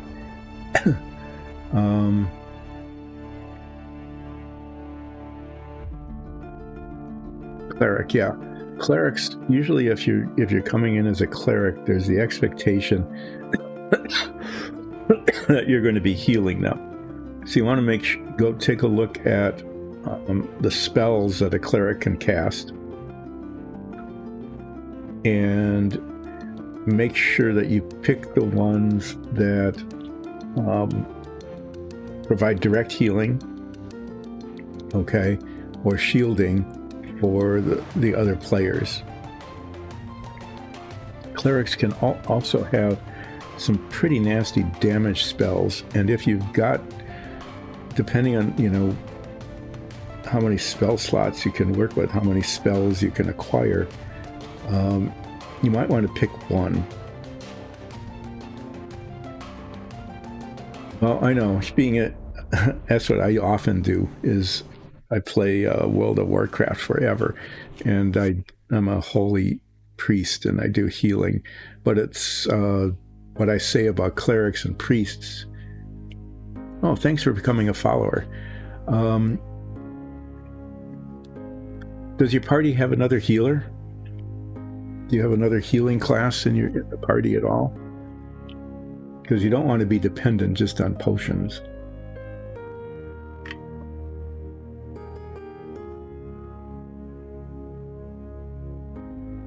But clerics have...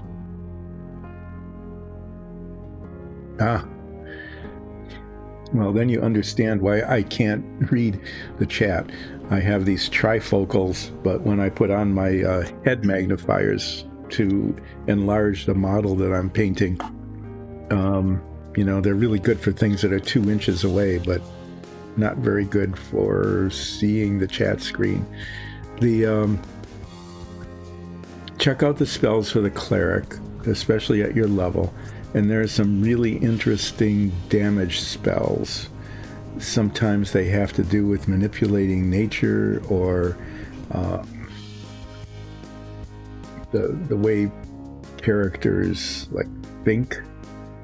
That's not really the right way to put it, but like influence spells and things like that.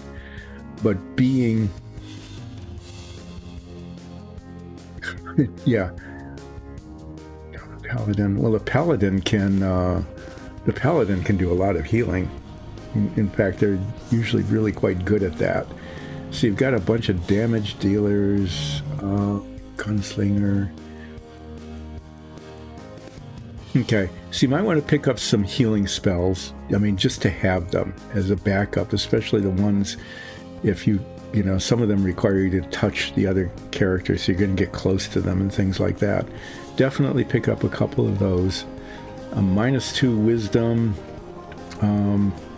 Yeah, you might have some trouble with your spells, but you know, that'll make it actually fun to play.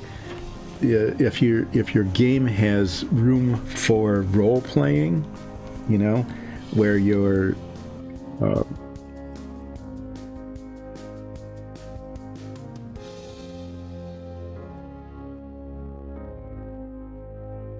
Standard array, yeah. That's a way to start. But if you're starting out with a -2 wisdom, you could be a cleric that's just not real bright. Okay, and that might actually be kind of fun to play if the rest of the players are willing to play along with that. That doesn't mean you'll be ineffective at all, but it just means that it might just add another dimension to the kind of play.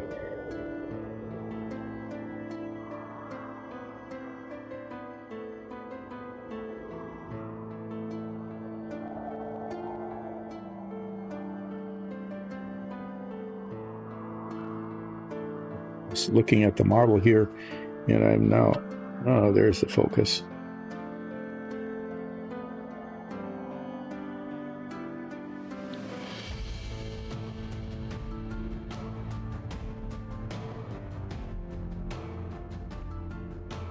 The standard, you can get those. Don't mess with that. Just, do you have dice? You must have a set of dice. Let's go ahead and roll numbers. That's actually kind of a fun thing to do.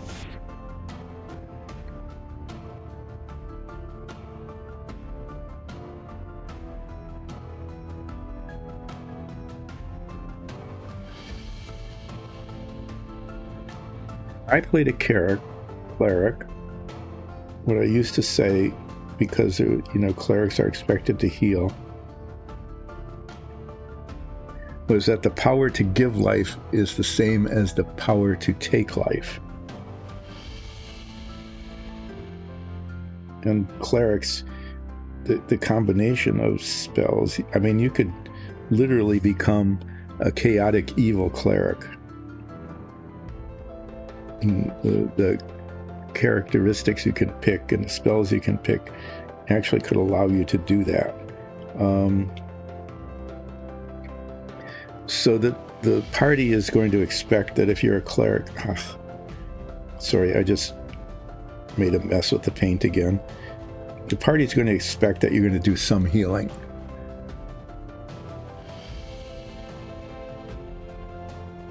Yeah, if you've got the dice, I would just go ahead and roll them.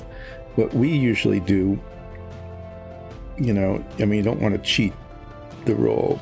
What we usually do is we roll an extra die. So if you're rolling, I'll just use an example. So if you're rolling 3 dice to get your characteristic, okay, roll 4 instead of 3 and throw out the lowest one. And it's not really cheating, but what you don't want to end up with is just a whole lot of really, really low numbers. So so you do that.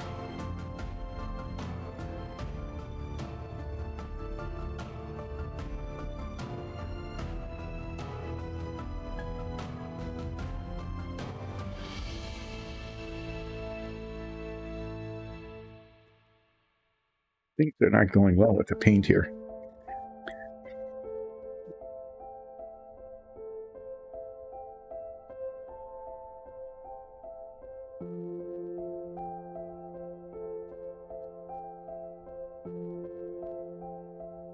Okay, well, that's what you do. The same thing is you roll 4, drop the lowest one, get a set of 6 numbers, and then assign the numbers to the characteristics or that you want. What we do is we do that and we roll 3 sets, okay? Because it's just random. You never know quite what you're going to get. So we roll 3 sets of 6 using that, roll 4, drop the lowest. The Pally is super zealous. Okay, so they're doing role playing as the paladin. Either that really fits their personality or they're playing the paladin out for what paladins usually can do. So yeah, let the paladin do that, but have a backup healing spell. And if your wisdom is low, that if they're doing role playing, having a cleric that can do the magic, but is not really clear about what they're doing or how.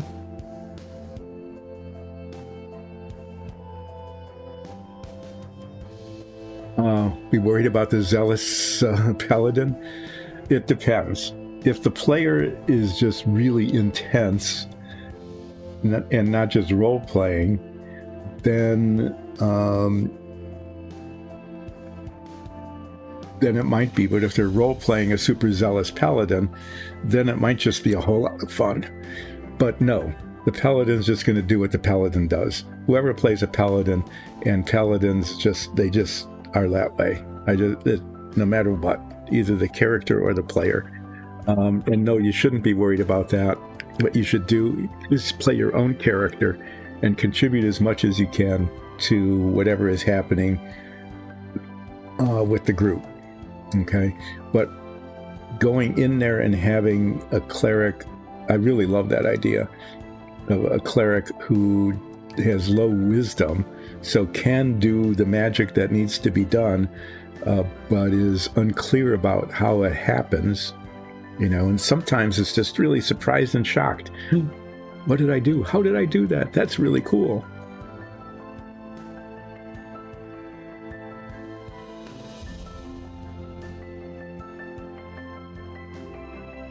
Okay, well, I can't complain about being old school because I don't know if you know it or not, but I'm like the over 70 demographic.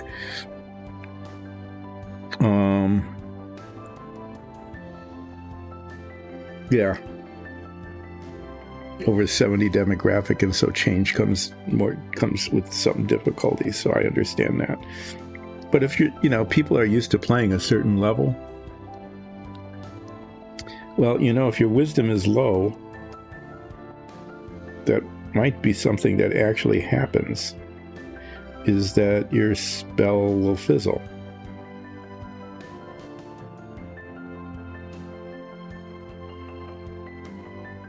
Yeah, I really like that. I think that'd be a lot of fun to play that way. No, I am old school. I mean, I am... Who chimed in? I can't help but be old school because just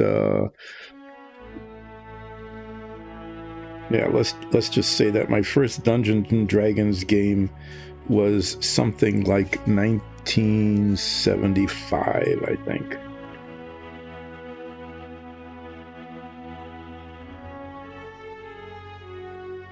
Yep, sometime about that. It was. In fact, we have a set of Dungeons and Dragons, a boxed set with like the crayon dice. It's an heirloom now. It's up on a shelf because it's just so I'm. Well, that of course not. Almost everybody wasn't around then, so yeah. So don't worry about calling me old school. I'm just old, and so everything about me is old school.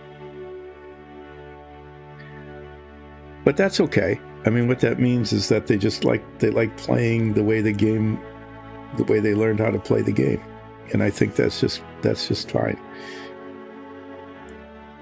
But you are describing a character in a game that would actually be really cool, and I would go out of my way.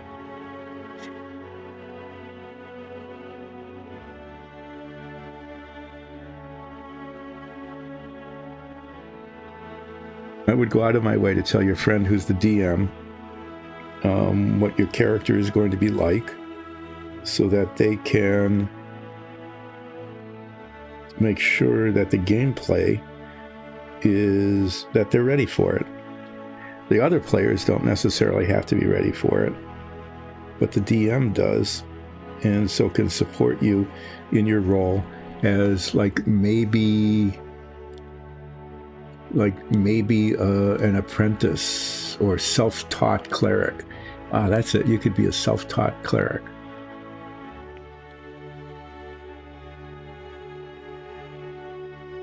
Who just had some natural like natural magical abilities and didn't even know what they are or how they work, but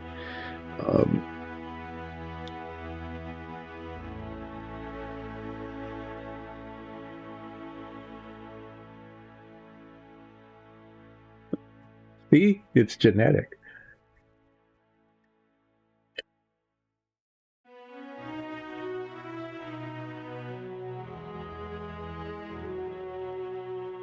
Yeah, Hunter Ranger is kind of in D&D. Yeah, that can be a really powerful character. In D&D, I almost always ended up playing a cleric for reasons I don't know why. Like I said, I think it's kind of fun being a character that can both heal and destroy. And I actually became kind of like chaotic good.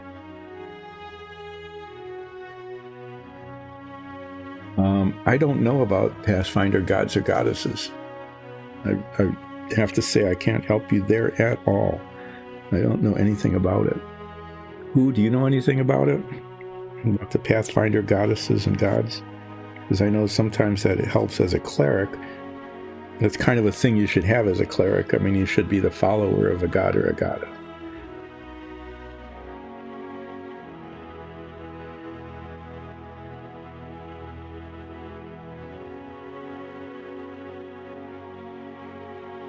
Usually, in D&D, when I played a cleric, it was pretty easy. There were just like two choices.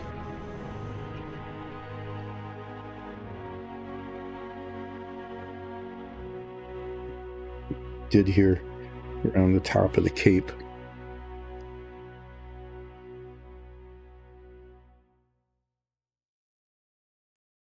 Painting a cape on the back of some sort of knight figure.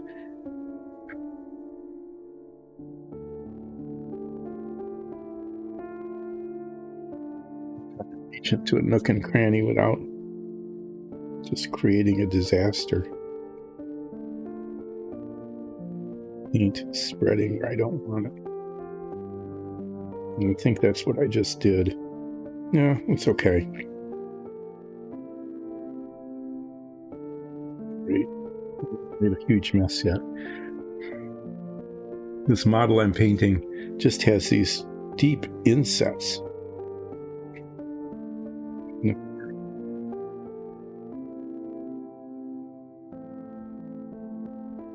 Done on a rosin printer. And so, yeah, well, that was a problem. I have to remember what color I used to paint that. Pretty sure it was brass.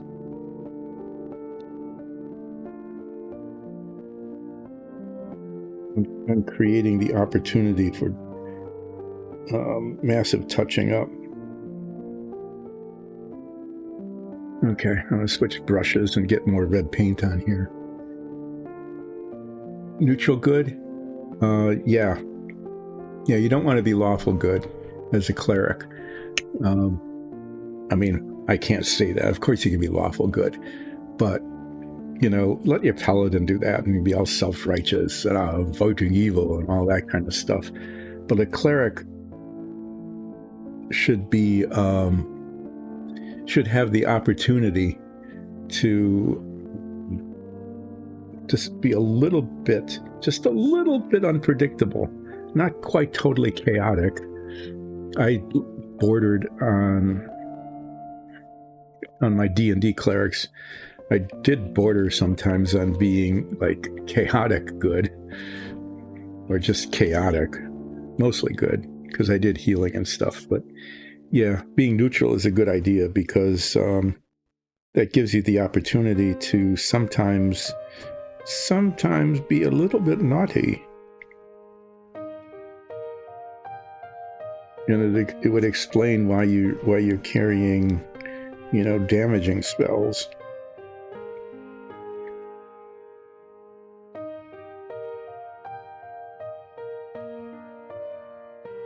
But being a lawful cleric would just be boring, really. And you don't want to do that.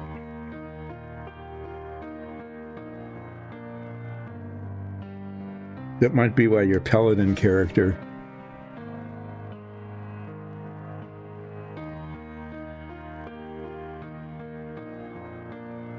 Mm-hmm. And when you want to be mostly predictable. Not predictable. You want to be reliable as far as your party goes. Okay. I mean, you don't want to be just chaotic and unpredictable and unreliable, because then your party members will get kind of ticked off at you if you're really playing, role playing your character that way. But being able to just be, just sometimes when the occasion calls for it, being a little bit of Mr. Hyde, with the Jekyll and Hyde thing. Just a little bit of that. Sometimes you just really need to have that happen. Either because of the situation and your character just would do that, or because whatever the party it's gotten itself into calls for that kind of thing. This cloak has a raised edge on it, which just is demanding some sort of highlight color.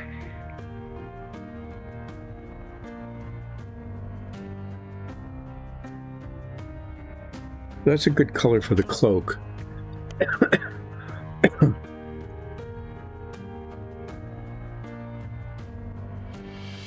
Yeah, it's going to need a wash on it, though. Otherwise, it's just going to be way too bland. But that's easy enough to do later. So what kind of touching up do I have? I've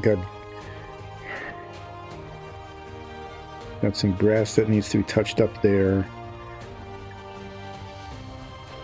This came out okay.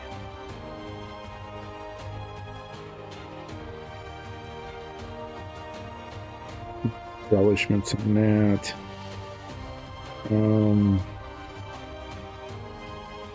Okay. That break is going to be kind of late. I'm going to be taking a break in about 10 minutes, but who might still be on chat? Oh, well, go have lunch, but have fun with your character. That would be that just sounds like it'd be really cool. So, do this, what color here? That's brass.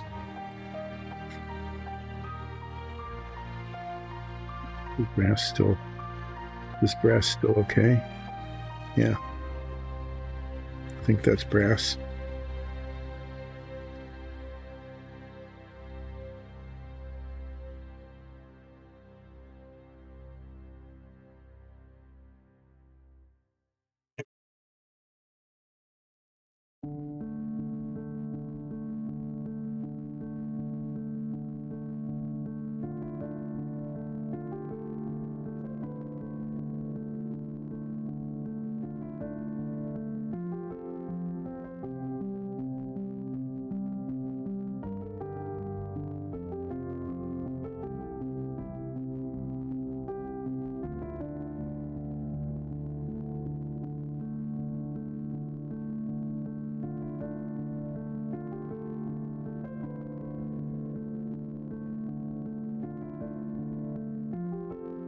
A little bit of gold.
Just painting some metallic embellishments on the scabbard here.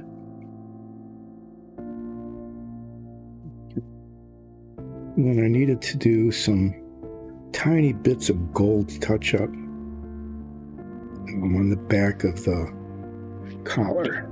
Let's see if I can do that without causing a problem. And then I'm going to take a break and come back and continue working on whatever this thing is, you know, the thing on which I am working on thing. Guy with armor and a sword. All sorts of brassy, goldy kind of looking armor.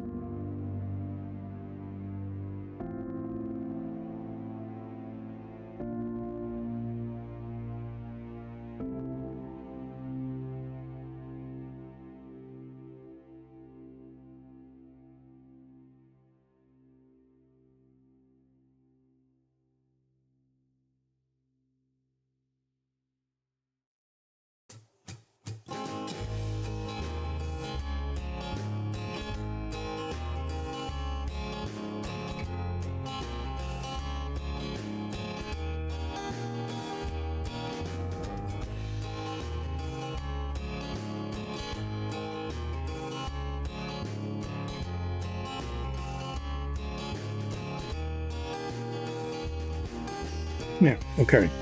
So I'm going to clean these brushes, take a break, take this upstairs, and get some advice about what to do to finish it. And then come back and do some more relaxing painting with Dice and Dungeons after the break. I should be back by 1 o'clock. Usually I'd start my break a little bit earlier, but we had a nice chat going on and I didn't want to interrupt that. So I'll be back in about half an hour, maybe a little more, maybe a little less, almost always a little more, depending on what else is going on in the house. So thanks for watching and listening so far, and we'll be back. I will be back doing more painting on a shiny knight kind of armored thing in a bit. See you then.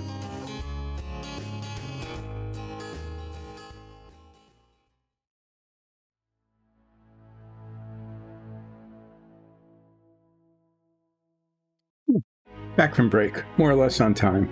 Now the phone's ringing. Just as I got back down here. Hopefully that's something that other folks can handle. I don't know. We'll find out. So if I have to go on break again quickly, that's what's happening, is that there's more stuff happening. Let's see. Yeah, there's this. So the decision is that we're going to go ahead.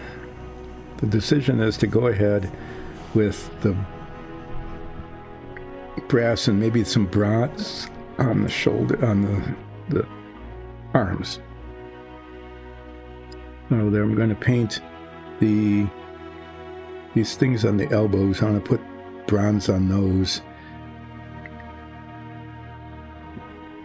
I'm going to do this. Do the undersides in gold, and just do the brass on there. Just keep those three colors moving.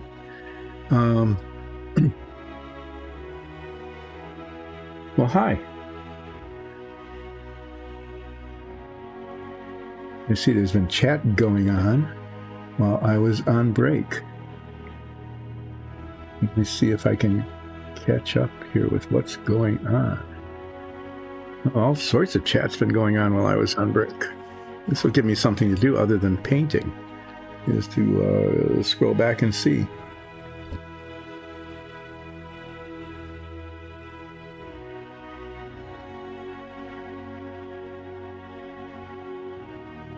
There's lots of stuff going on. So, Leuven, welcome.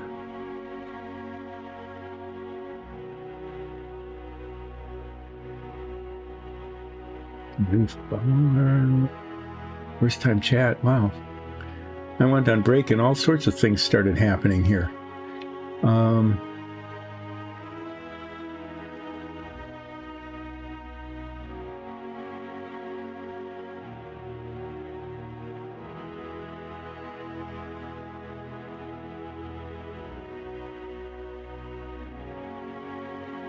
I'm glad Who is chiming in, because I'm way over the demographic for the things that you guys are doing in terms of age.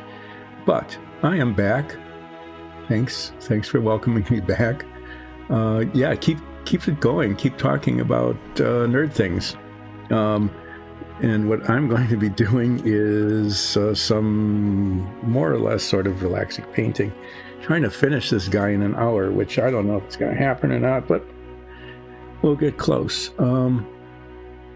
So this is what there we go. It's mostly in focus. That's how it's looking so far. The arms I'll be painting, I've been using bronze, gold, and brass. And I'm going to paint this other one brass, just like that one. There's 2 layers I'm going to paint on the arms. Are you going to cash in points, Who? Why don't you let somebody else cash in points and name this guy?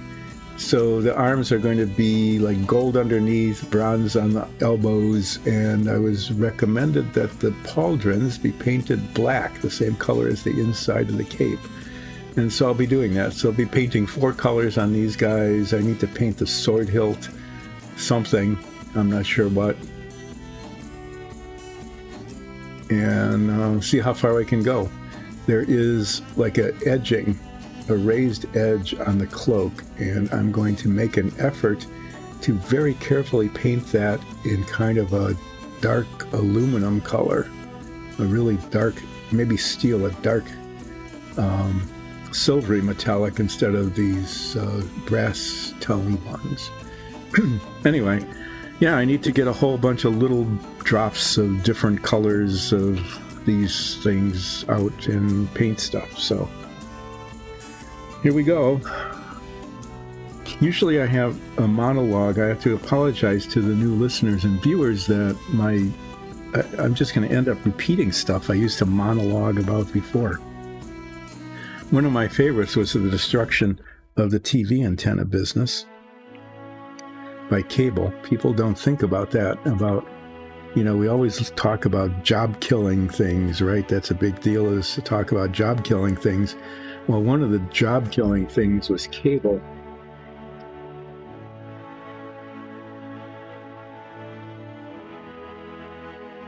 That's a good name.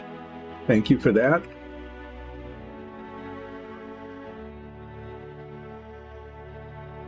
Now you've become an official namer person. It's almost like being an influencer. Yeah, I mean, cable was a huge job-killing thing. And I know I've done this before, but what's wrong with that, right? When you look at 1960s and 70s television, one of the features was the repeat season during the summer. And so I'm going to reprise. I'm not going to, that's a good word, rather than repeat. Not simply repeating, but reprising and how did cable kill jobs? Well, it used to be, back in the day, that's what I can say that, back in the day, that every house had a TV antenna. Sometimes they were just rabbit ears on the TV. Sometimes they were just extravagant, I'll just use that word, extravagant rooftop contraptions that had like 50 different aluminum rods of various and sundry lengths attached to a rotating device so that the entire antenna could be rotated by a control that you kept on your TV. So since most people who are, watching this or YouTubing it or podcasting it or whatever aren't familiar with this kind of thing, these antenna, the most extreme examples of rooftop antennas that had rotational things on, is that it had to pick up signals from broadcast stations, and these are all in different directions, and so the antenna worked best if it was pointed in the direction of the broadcast tower. And so you could improve your reception by having the remotely controlled, it was done by hard cable, remote controls weren't all very, at least for rooftop things, were not wireless then. So yeah, so you'd have like 6 channels you could get sometimes in an urban area. The broadcast channels, and they'd all come from different directions, and you wanted to rotate the antenna in the direction from which they were broadcast to get the best reception. Anyway, you put that on your TV, and you put little stickers on with numbers corresponding to the stations that you were attempting to receive, and then you rotated the antenna. And sometimes it actually worked, and you would get decent reception. Anyway, the real point of this story is that, when you think about it, and you have to give this some thought, somebody made all of those antennas. Okay, there was an entire industry devoted to making especially rooftop TV antennas. So, if you look at a picture of a city or a suburb, where there's a lot of where there's a lot of single family houses, okay, that's what you want to do. You want to get pictures of that, especially if they're either black and white or the kind of color film that was used, because it was actually real film that exaggerated the colors so that the pastel colors of the aluminum siding really shine. You want to be able to see that if you've got color photograph. But yeah, you would see that every house has an antenna. Sometimes they had 2. The reason there would be 2 is that you'd have like an antenna, and then you decide to upgrade to a rotating one. And it was actually better to leave the old one up there so that you didn't end up with like roof leaks and things from where it was attached to the roof. So some houses would actually have 2 antenna, a smaller one and then a bigger rotating one. So what you need to do is you need to think about the reality that somebody had to make all those antenna, right? Somebody had to make them. And so there was this ginormous, that was a word. There was a big industry of antenna makers. And cable came along, and they all went out of business. I mean, nobody wanted these antennas anymore because they had cable. And then somebody was making the components, like the little motors and the rotators and the TV top control units, the aluminum tubes, the cables, because these antennae, you have to have a cable, not only stick it on your roof, but you have to have a cable run down from the roof into your house somehow or other, usually like through the corner of a window or something. I don't remember. There was, and then there'd be a wire dangling down your wall going to your TV set. But somebody had to make all of those components and all of the components of the components and all of the support staff that went into supporting the companies that made all of those things. Okay? Poof. All gone. Probably like, I'm guessing countrywide, you probably, because a lot of the stuff was domestically made then, we weren't importing it from any place.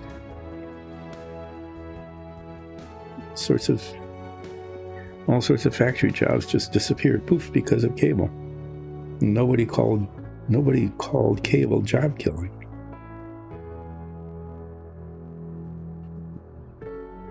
But it wasn't just them. It wasn't just all of the people involved in the manufacture and distribution of all of these TV antennas, all the salespeople who sold these things at state fairs and Sears and stuff. Not just them, but all the people who installed the antennas. And there were lots of them, and it wasn't the best job. You had to climb up on people's roofs. Sometimes they wanted them installed. Right now, I just got a new TV. I need a rotating antenna. And it was January in Minnesota.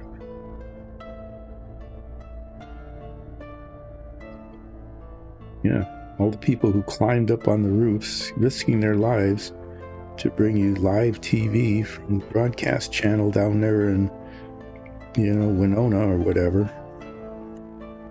Maybe even as far as Minneapolis. All those people were out of work, just like that. Hold on. So,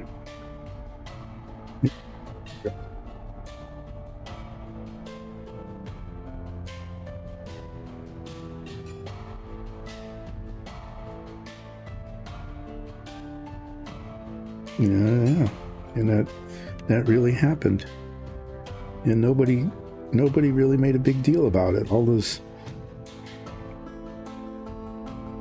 like I said, probably hundreds of thousands of jobs throughout the country. Manufacturing, supporting, repairing, installing TV antenna.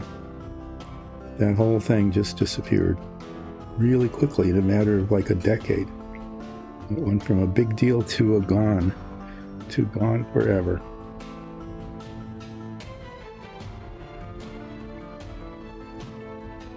So now we got this thing, about how, and it's true. I mean, it is going to happen. How electric vehicles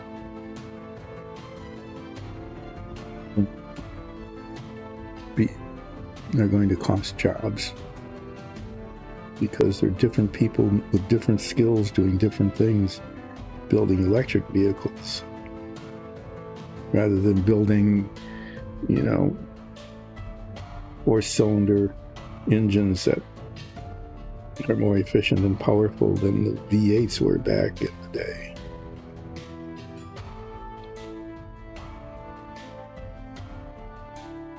But that just keeps happening over and over again when things change.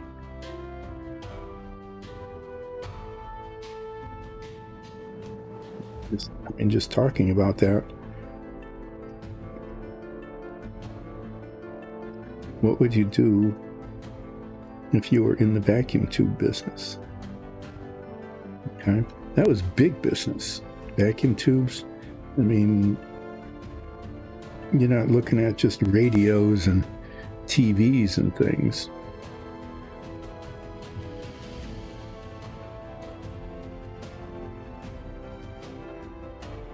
Granted, a TV would have, I don't know, maybe like a dozen, not even counting the picture tube, which was also a giant vacuum tube.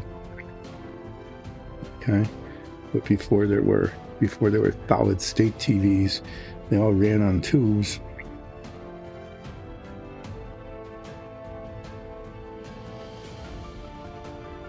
Well, that wasn't a mistake, huh?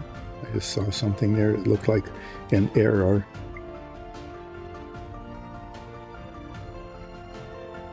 Again, those are fairly complicated devices. Those tubes, each one had different characteristics so that they could work effectively for the purpose they were, designed to do within your TV.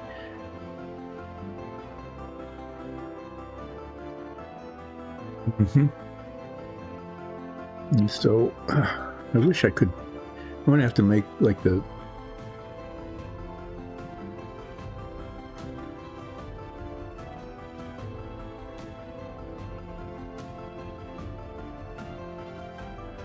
Cubo, yeah.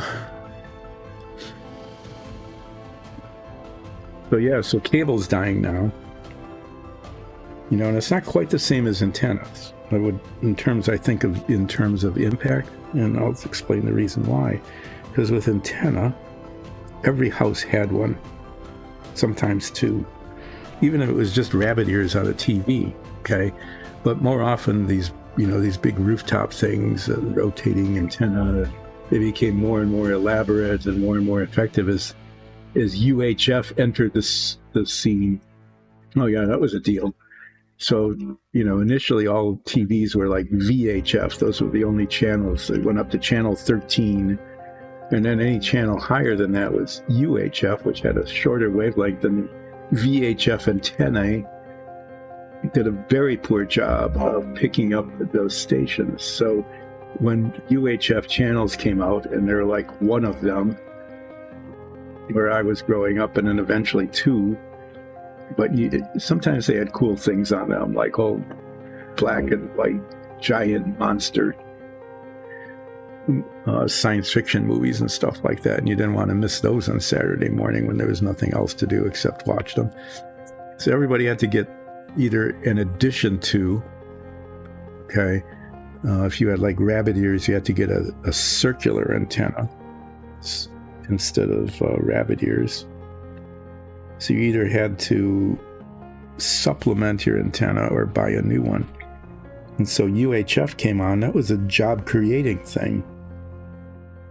Okay, it was a job creating thing instead of destroying thing, in that everybody needed to upgrade their TV antenna. Otherwise, they could not get channel 16. Nope, just couldn't do it.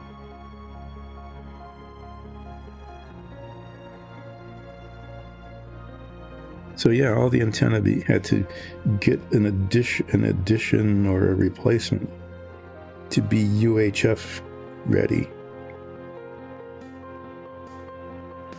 But back to that. So solid state TVs came, and UNIVAC disappeared, and chips were designed, and so computers were not made up of like 5,000 vacuum tubes putting out enough heat to heat the entire campus, where they were located.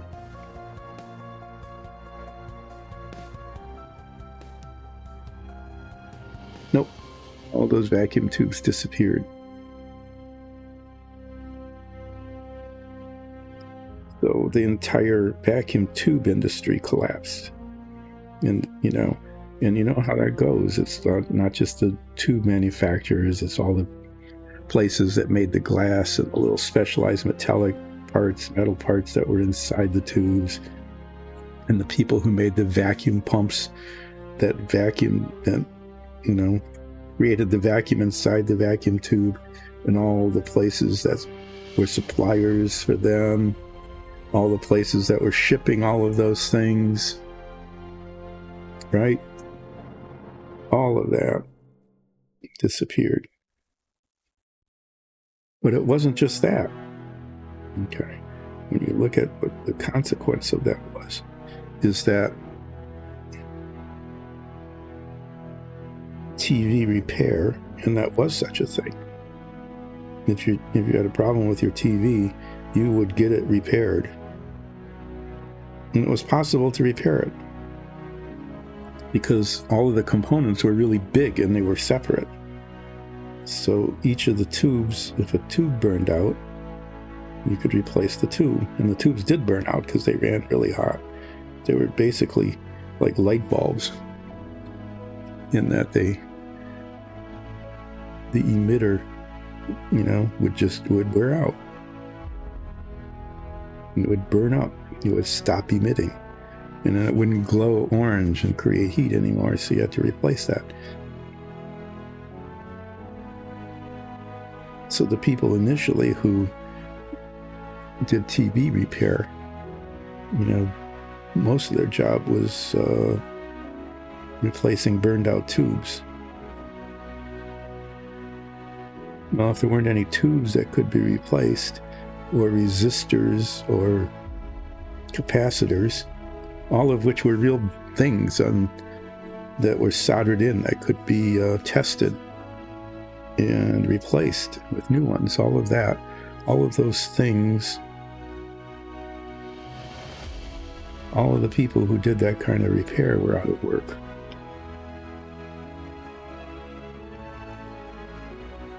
And then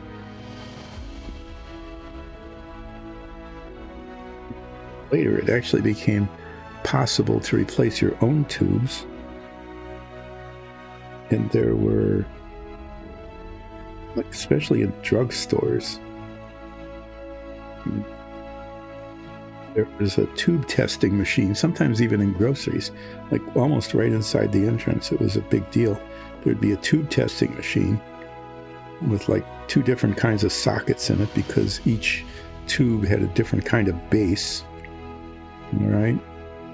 So there'd be this tube testing machine where you could bring your suspect tubes from your TV, making sure you unplug it first.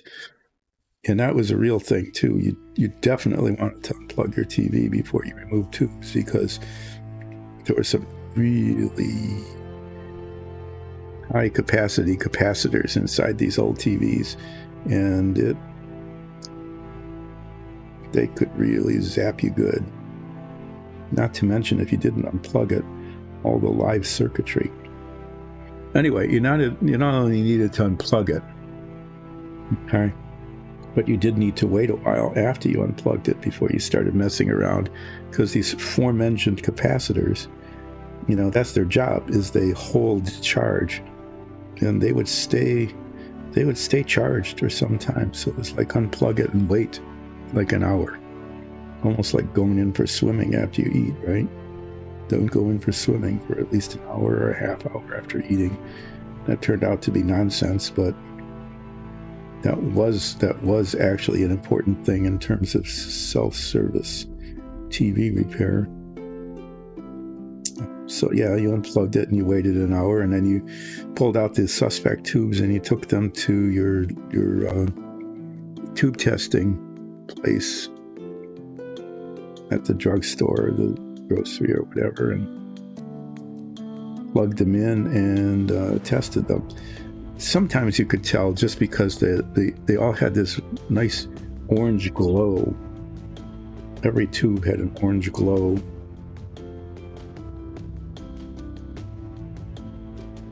Associated with it, if it were, because the emitter glowed.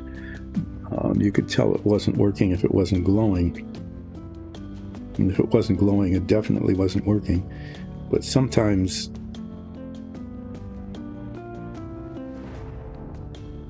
there are other things wrong with the tube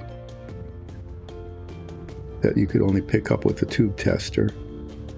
So you take your suspect tubes down there and you plug them in and you push test, and it would tell you whether it was good or bad.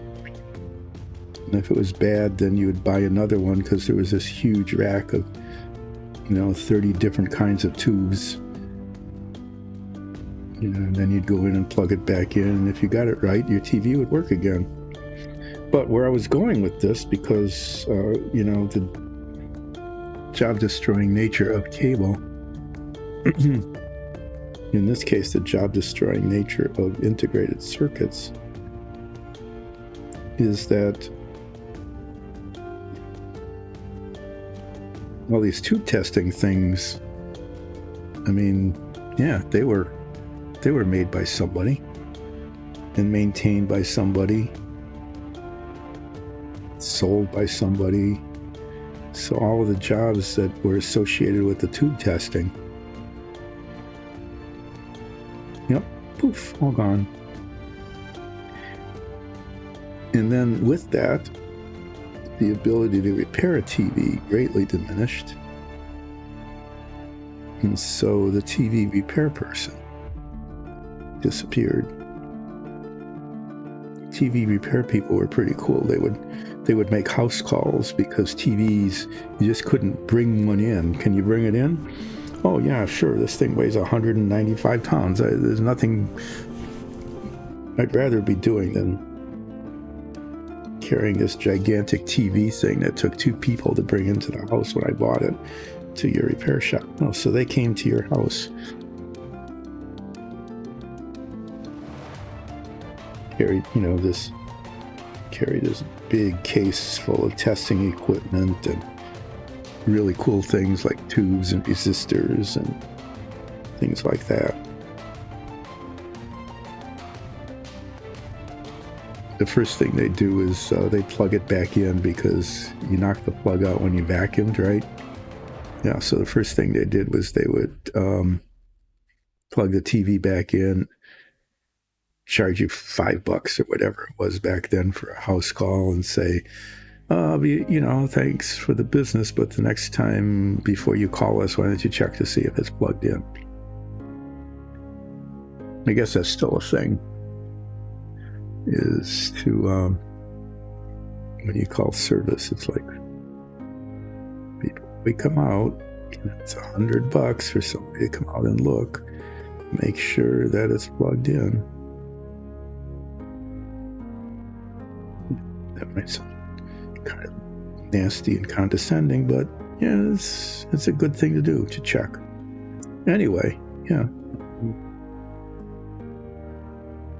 When there's innovation and people start worrying about the job-killing nature of it, it's really true. They do kill jobs, but it's been going on forever and ever, and oftentimes in ways that don't generate a whole lot of sympathy or even attention. Okay, which is kind of unfair in a way. But there it is. Just the evolution of television, destroying the entire TV antenna industry. From extraction of raw materials all the way to the installation and repair of it on your roof. Probably costs some roofing jobs too, because you didn't have to have so many repairs to your roof made after the antenna installer, put a hole in your roof and ended up leaking after you got your wonderful new expensive rotating antenna, and then integrated circuits destroyed the entire vacuum tube industry.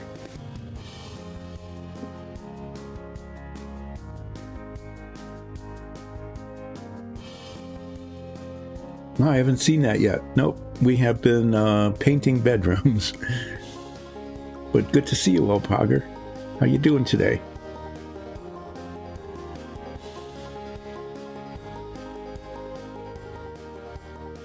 I've done nothing much more than taping wooden trim with doors and baseboards, painting, not relaxing painting minifigs kind of thing, but wall painting and ceiling painting and cleaning up after painting, as we continue to do the massive renovations on our second floor.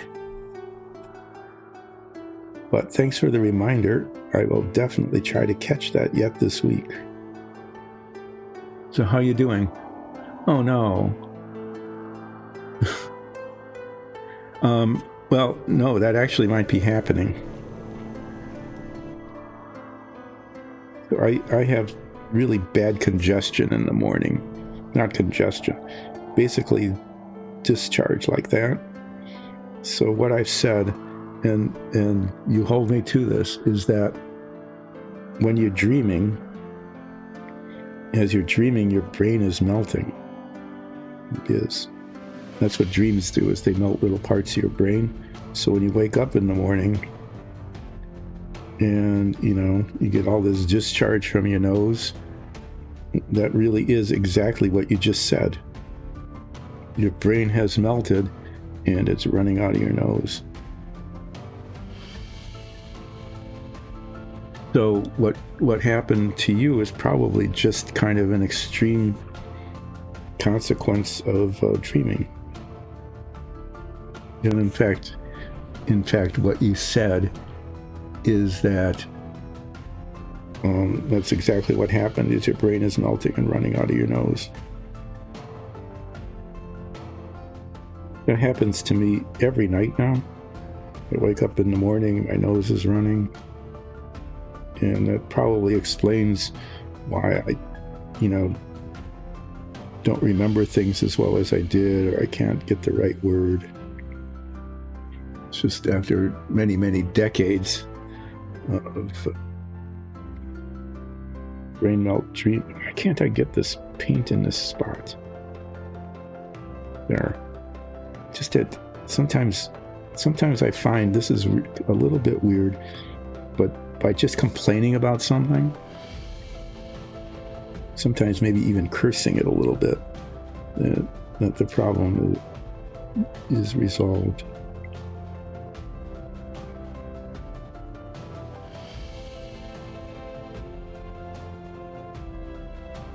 Yeah. See, the way to stop, what you need to do then is just not sleep. That'll help your health. Because if you don't sleep, then you won't dream. Do not, I repeat many over and over here as I'm saying that. Do not take your health advice from Relaxing Painting with Dice and Dungeons. Because if I tell you to just not sleep, because if you don't sleep, you won't dream, and if you don't dream, then your brain won't melt, and it won't run out of your nose. Okay? That sequence of events is not supported by any scientific evidence at all. That's a disclaimer. Suddenly, I have to think about that. So don't believe that. That's not true.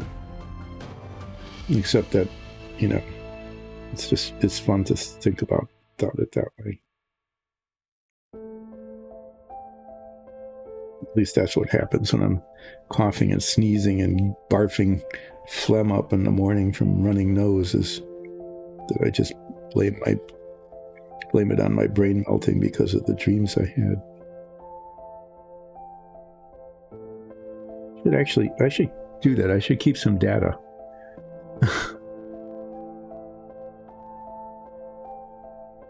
Oh yeah, that sounds good.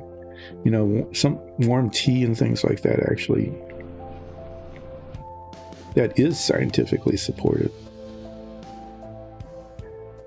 There's always somebody who got a small grant to do something, study something that just seems like, why in the world would anybody pay anybody to do that?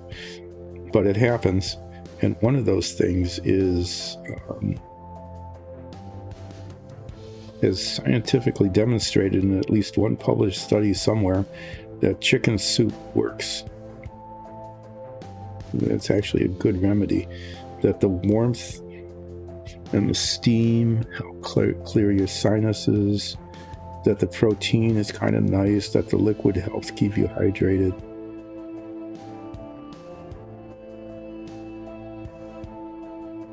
Chicken soup is good for what ails you.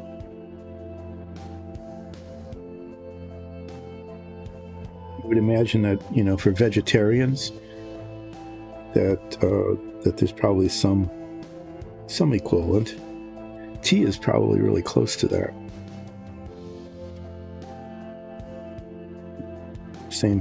Most of the same effects, except for the protein part, maybe.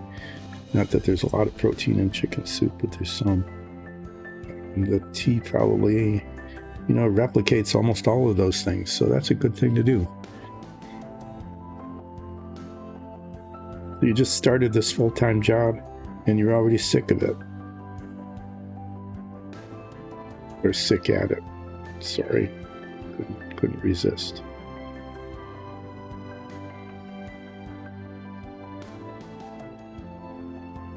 But you live in Europe, right? So that's kind of an enlightened country. I mean, where not Europe isn't a country. You live in a country in Europe, which is kind of an enlightened place as far as the workplace goes compared to the U.S. Many jobs in the U.S., if you are sick, it's just, well, you either keep working or you don't get paid. Really, it's like that.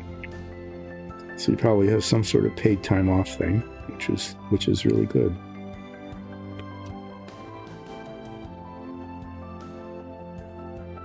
But thanks for joining in. Yeah, so how's this going here? Not too bad. I need to paint the sword hilt.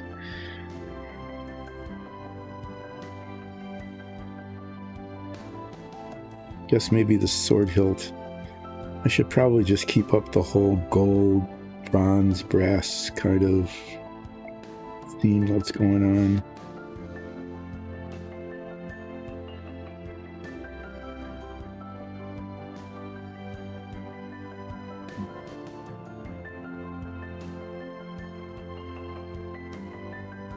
Maybe I'll mess around with a couple colors here.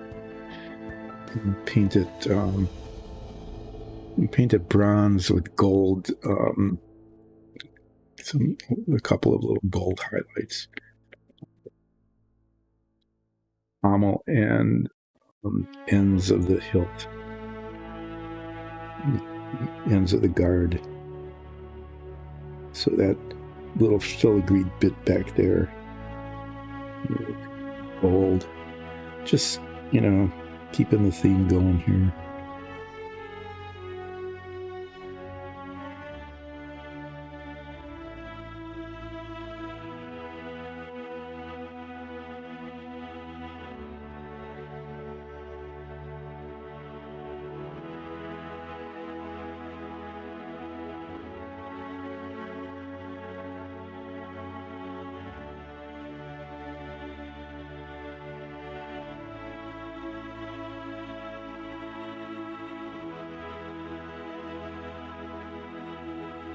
So we all hear, kind of the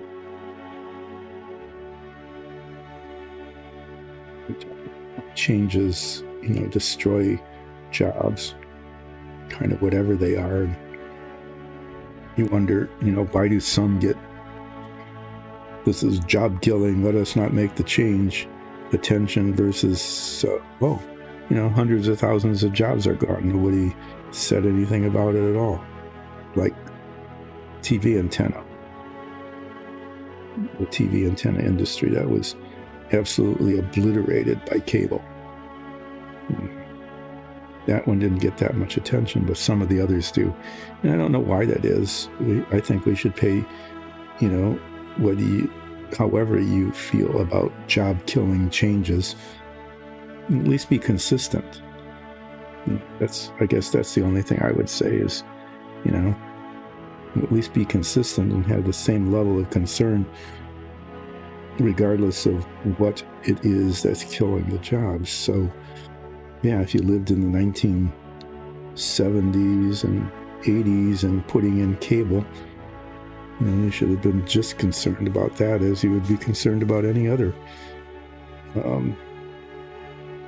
area of the economy that was being disrupted by changes that were pretty much eliminating it, like what happened to TV antenna.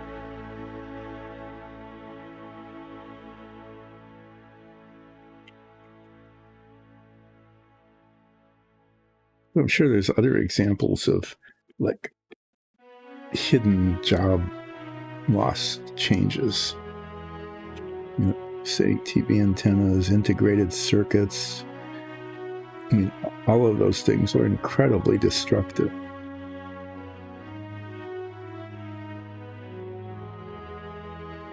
Somebody's here. I don't know if you can hear it or not, but our dogs have just gone ballistic and they're yelping up a storm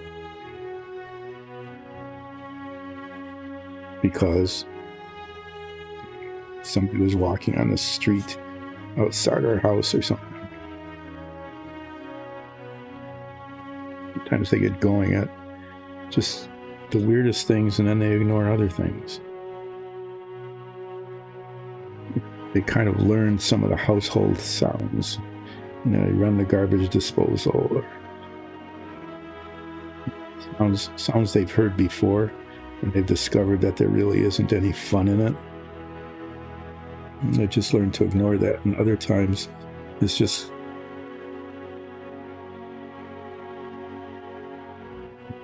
box and make a little clicking sound, like a plastic box or something. They come running in, barking up a storm. Anyway, something got them going.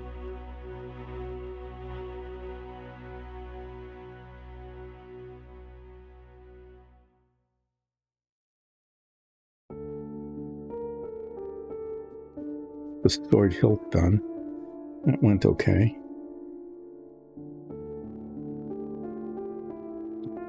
Sword blade. I was been suggested we have this pearlescent paint. Oh, welcome back. I hope so. If you have your tea with you, or if you consumed your tea.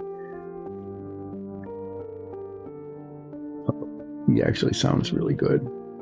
It's been wet and cold here for 5 out of the last 7 days. Yesterday was about the only day where it wasn't. It's finally stopped raining. There's hardly anything left of this one. I'm going to have to move on. So I know that, oh great, I know old Brogger uses these, not advertising these, but I use this brush pretty often, and over time they just lose their bristles. So last time I bought some, I bought 2 of them because the first one got worn out. This one's almost worn. To move on to the second one.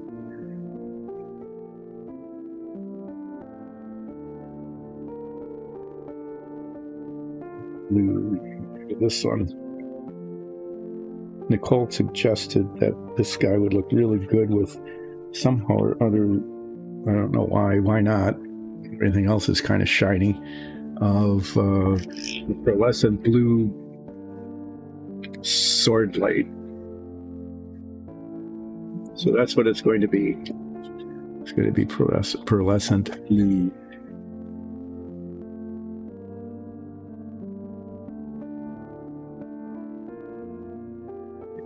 Off. I had thought about the edging. I thought about doing the edge of the cape in like a metallic steel or dark aluminum or something. But, I'm going to be real honest. I'm not sure I want to put that much out. There's just too much of a chance that it'll mess things up. I guess that's what I'm saying, is that sometimes it's best, even though it would be a nice feature, that feature would be hardly noticeable, except it would take me like 3 iterations going back and forth with the paint before I got it right. And I have here an excellent chance that I just messed up by getting it. If I can wipe that off. Sometimes I can do that if the paint underneath is dry. I can get a little bit of a damp paper cloth and just wipe that mistake away like it never happened. I succeeded. Yay. I'm just touching up the edge of the cloak. So rather than trying to do something fancy like that in fact would never be noticed, and certainly wouldn't be missed. People wouldn't know that I had thought about putting it on there unless they were, participating in this stream. I'm not going to do it. Nope, not going to happen. I'm just going to touch up some little spots here where there is no paint.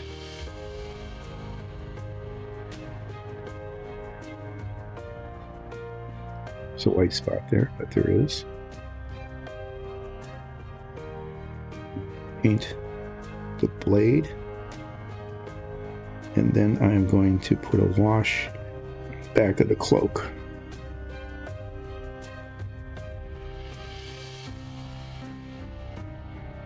The dog's going has gone on. Has working.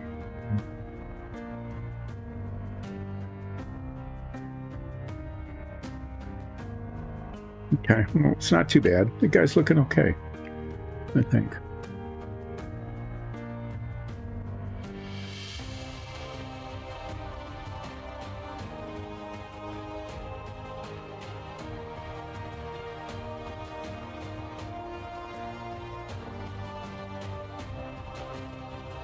Yeah, I've been using the Psycho for almost anything. Okay. Winsor & Newton Series 7. To look into that. Maybe I can get somebody to buy for me a really good brush.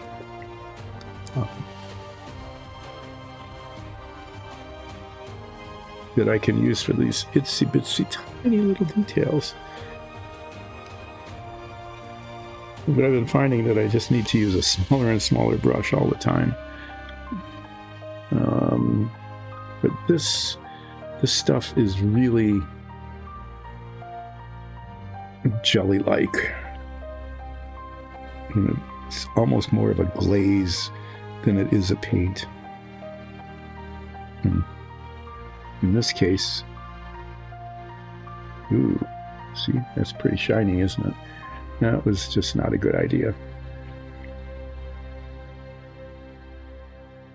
Well, it'll certainly make the blade of the sword obvious. It will not be invisible.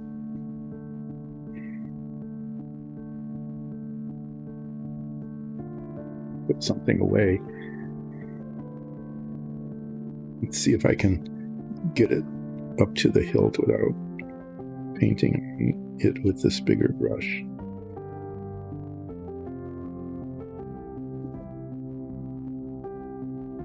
It's like magical. It looks pretty cool, actually. That was a good idea.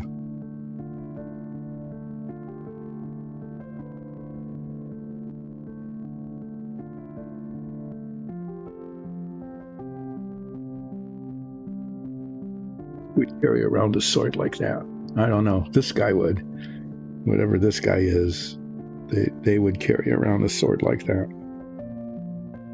That's pretty shiny. All right, so the last thing I'm going to do, I haven't done an ad for Dyson Dungeons dungeon tiles. Oh, man. I don't know if I'm going to have time. I need to do this. I'm going to use this smoky ink, which is what we use on our floors. I can show them to you. I'm going to take a few minutes. I've always shown people dungeon tiles, but I just brought these out on Friday. These are our wood, not just the stone, but we make the wooden ones. Floor tiles, wooden floors with beautiful wood grain on the floors, stucco walls, okay, with beams around them, and operating doors. Works pretty cool, huh? These are all printed on our PLA printers behind us, hand painted on this very same workbench. And they work the same way as the stone ones I've been showing at before. They all have these magnets in the base, so you can rearrange them however you would like. They stick to each other. But I've talked about the wooden ones off and on now for so long that on Friday I actually went and got some so that people could see that I wasn't just making it up.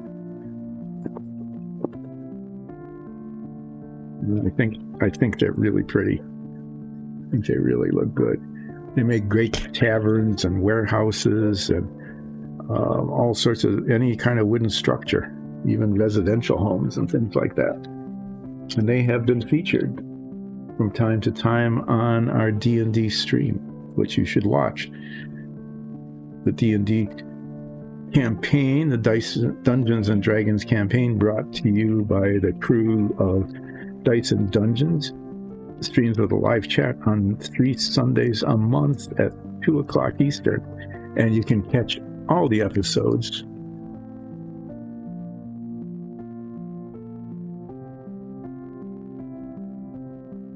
nice. Wow, you keep a full-time job and all of this model making and producing a stream. I'm really impressed. It's really cool. And I need to catch your stream because we talked about that and I haven't seen it. Okay, I'm actually going to use a really big brush because I want this to go on fairly thin and fairly even.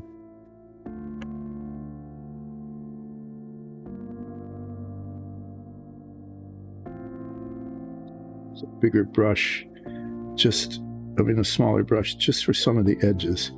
What I want to do is I want to tone down the red a little bit, but also bring out all the folds in the fabric.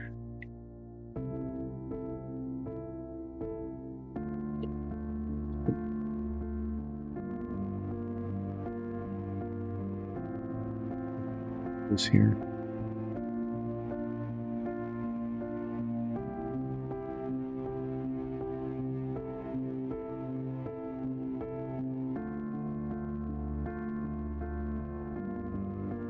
Thing's still out there.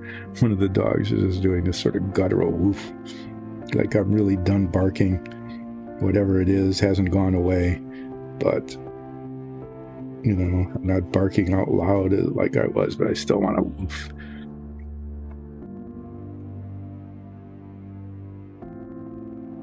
We didn't train them to be watchdogs, but one of them is real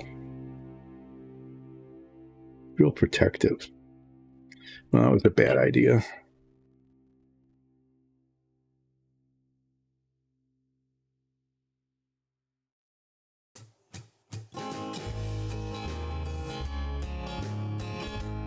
It's not a bad idea.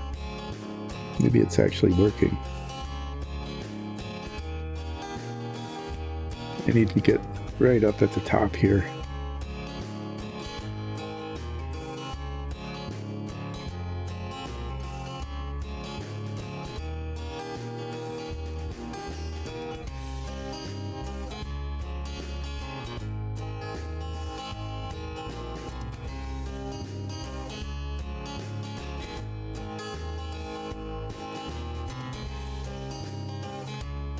Okay, so it still kept its red.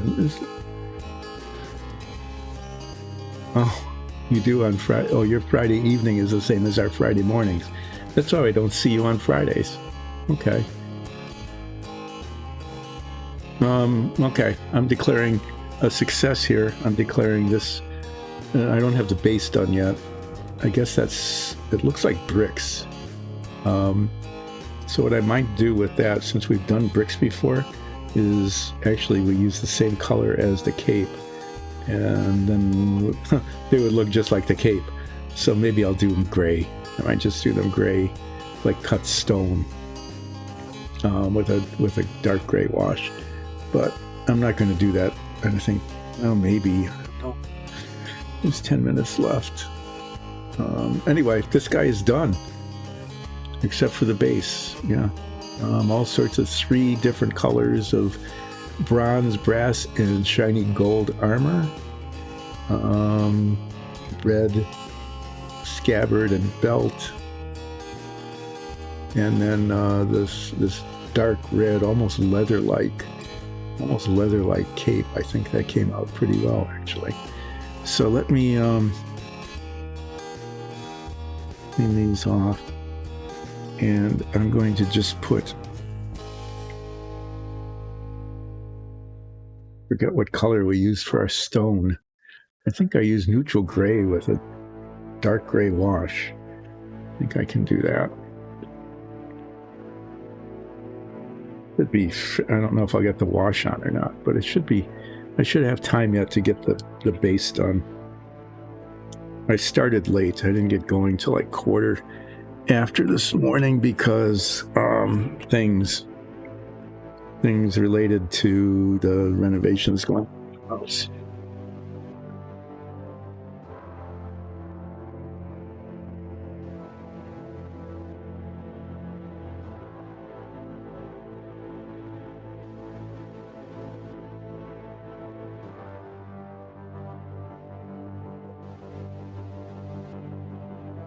Yeah. Boy. They are just not settling down. Those dogs are upset. Really upset about somebody or something.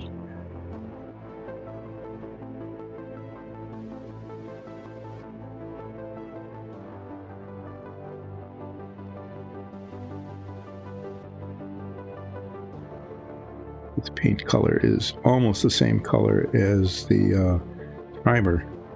So it's sometimes, I guess it's both a benefit and a curse. You can't always tell what's painted and what isn't, which means that if I miss a spot, you can't really see it, so that's okay.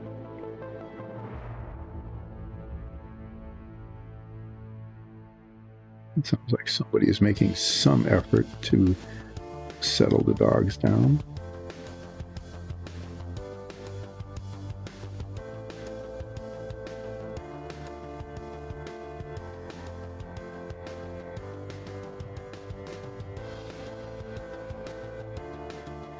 Maybe it's just the opposite. Maybe they've been confined so much that they're just playing up there. That would explain it. I hope that's what's happening.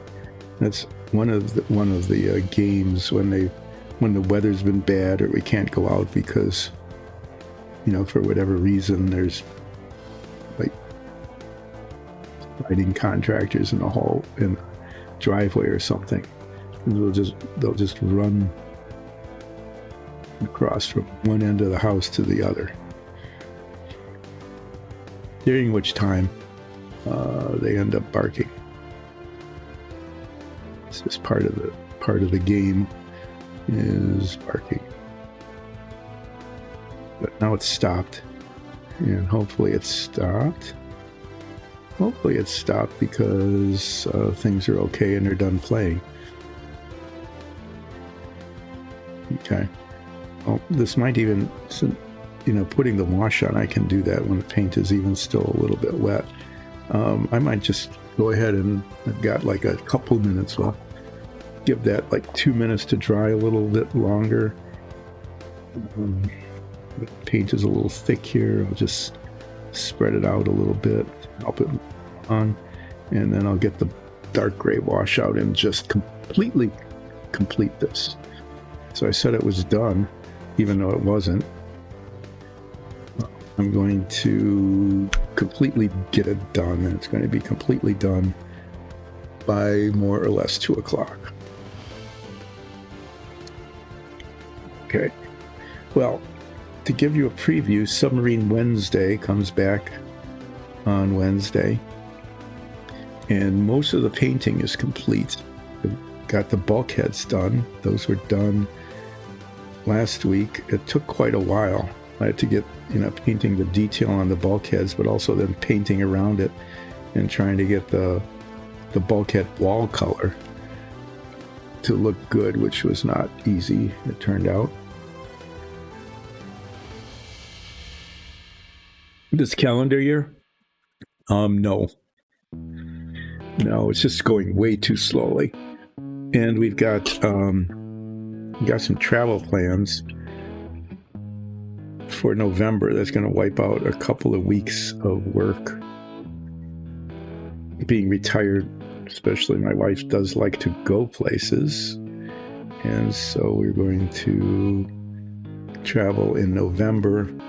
We are going to Norway. We're taking a coastal cruise up the coast of Norway from Bergen to whatever is the furthest north town in Norway. It's like 50 feet away from the Russian border, I guess. Anyway, we're taking that cruise and hoping that there'll be at least 1 or 2 clear nights so we can see the aurora.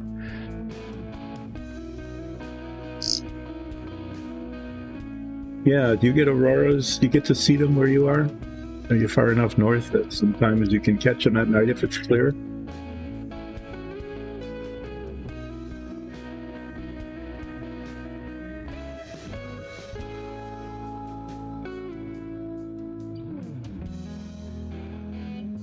Oh, cool. Yeah, we're really looking forward to it. Hadn't been there before.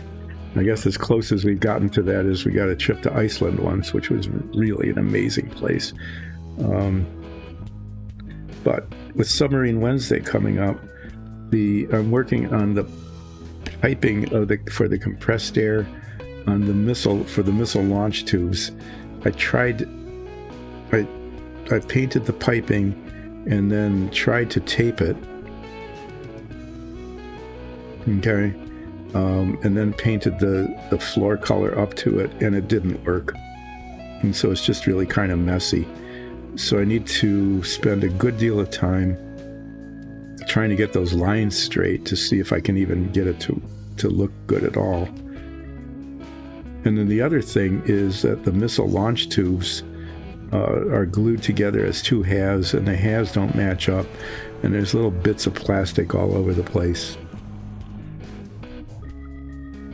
Well, at least, even seeing it once, I've seen it twice in my lifetime down, because I think we're a little too far south here.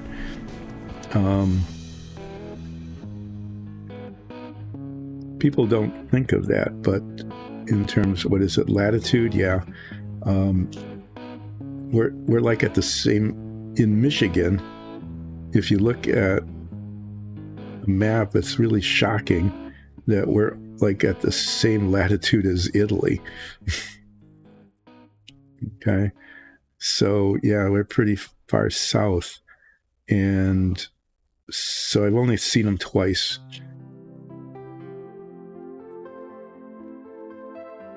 Yeah. Get them that right down here. But we're hoping that, if we're above the Arctic Circle,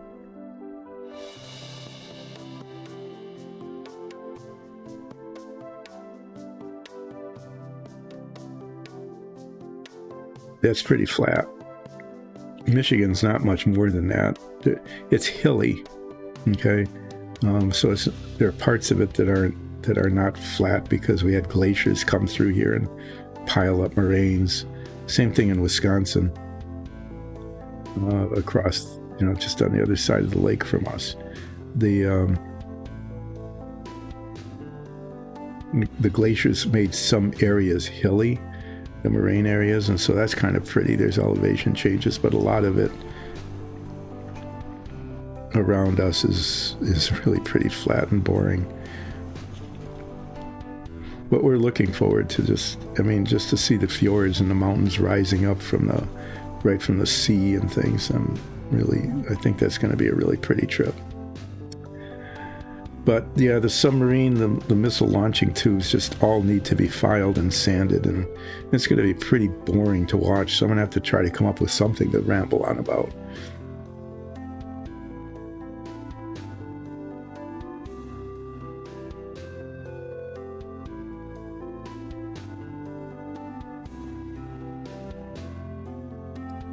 So if you have any ideas on Submarine Wednesday, what to talk about while filing down the seams on missile launch tubes. Okay, this guy's done. I put some wash on the base. It looks okay. They're going crazy again. So I don't know what's up. I'll be finding out soon when I go back up there, and I don't know what I'll find.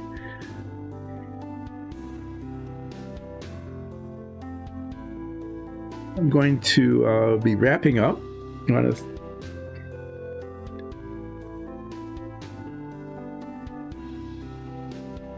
Oh yeah, so you do have that. You have the same sort of terrain probably that we have,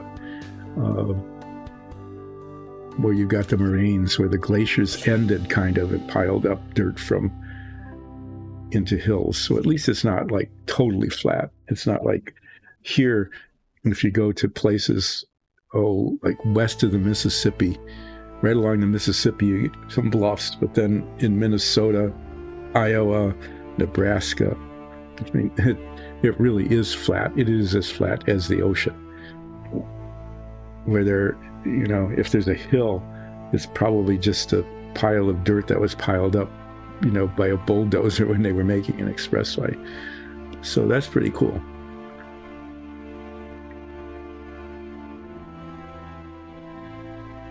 But yeah, no mountains. We have to go a long way to get mountains here. We have some places that are called mount, because they're like 1,500 feet high. And that's a mountain in Michigan. Okay, this has been Relaxing Painting with Dice and Dungeons, and I have relaxingly painted this guy.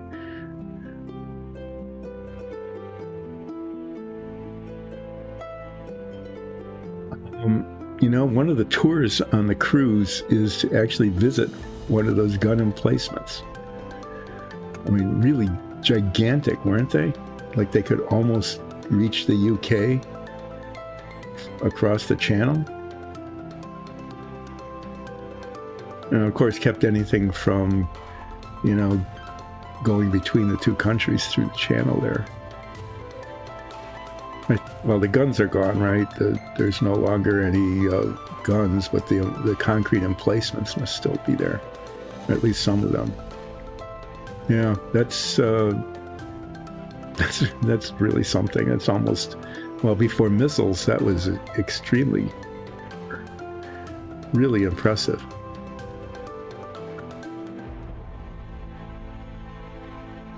Well, this is the guy I finished, and I want to thank everybody who joined in off and on, or who watches this on YouTube or listens to the podcast. Really appreciate your attention. If you haven't already, become a follower, become a sponsor, or go to patreon.com/DiceAndDungeons and you can become a patron. And you're all invited to join in and watch our Dungeons and Dragons campaign, which streams with a live chat on Sundays, 3 Sundays a month at 2, and you can catch, you too. Thanks for joining in, old Brogger. Maybe see you Wednesday or next week. Catch it on YouTube. It's a great campaign. So thanks for joining in, and see you Wednesday for Submarine Wednesday. Well, continue to plug away slowly but surely. Don't call me Shirley. At the missile launch room of the Renwall 1960s vintage model of a nuclear missile launching submarine. Thanks again, and see you soon.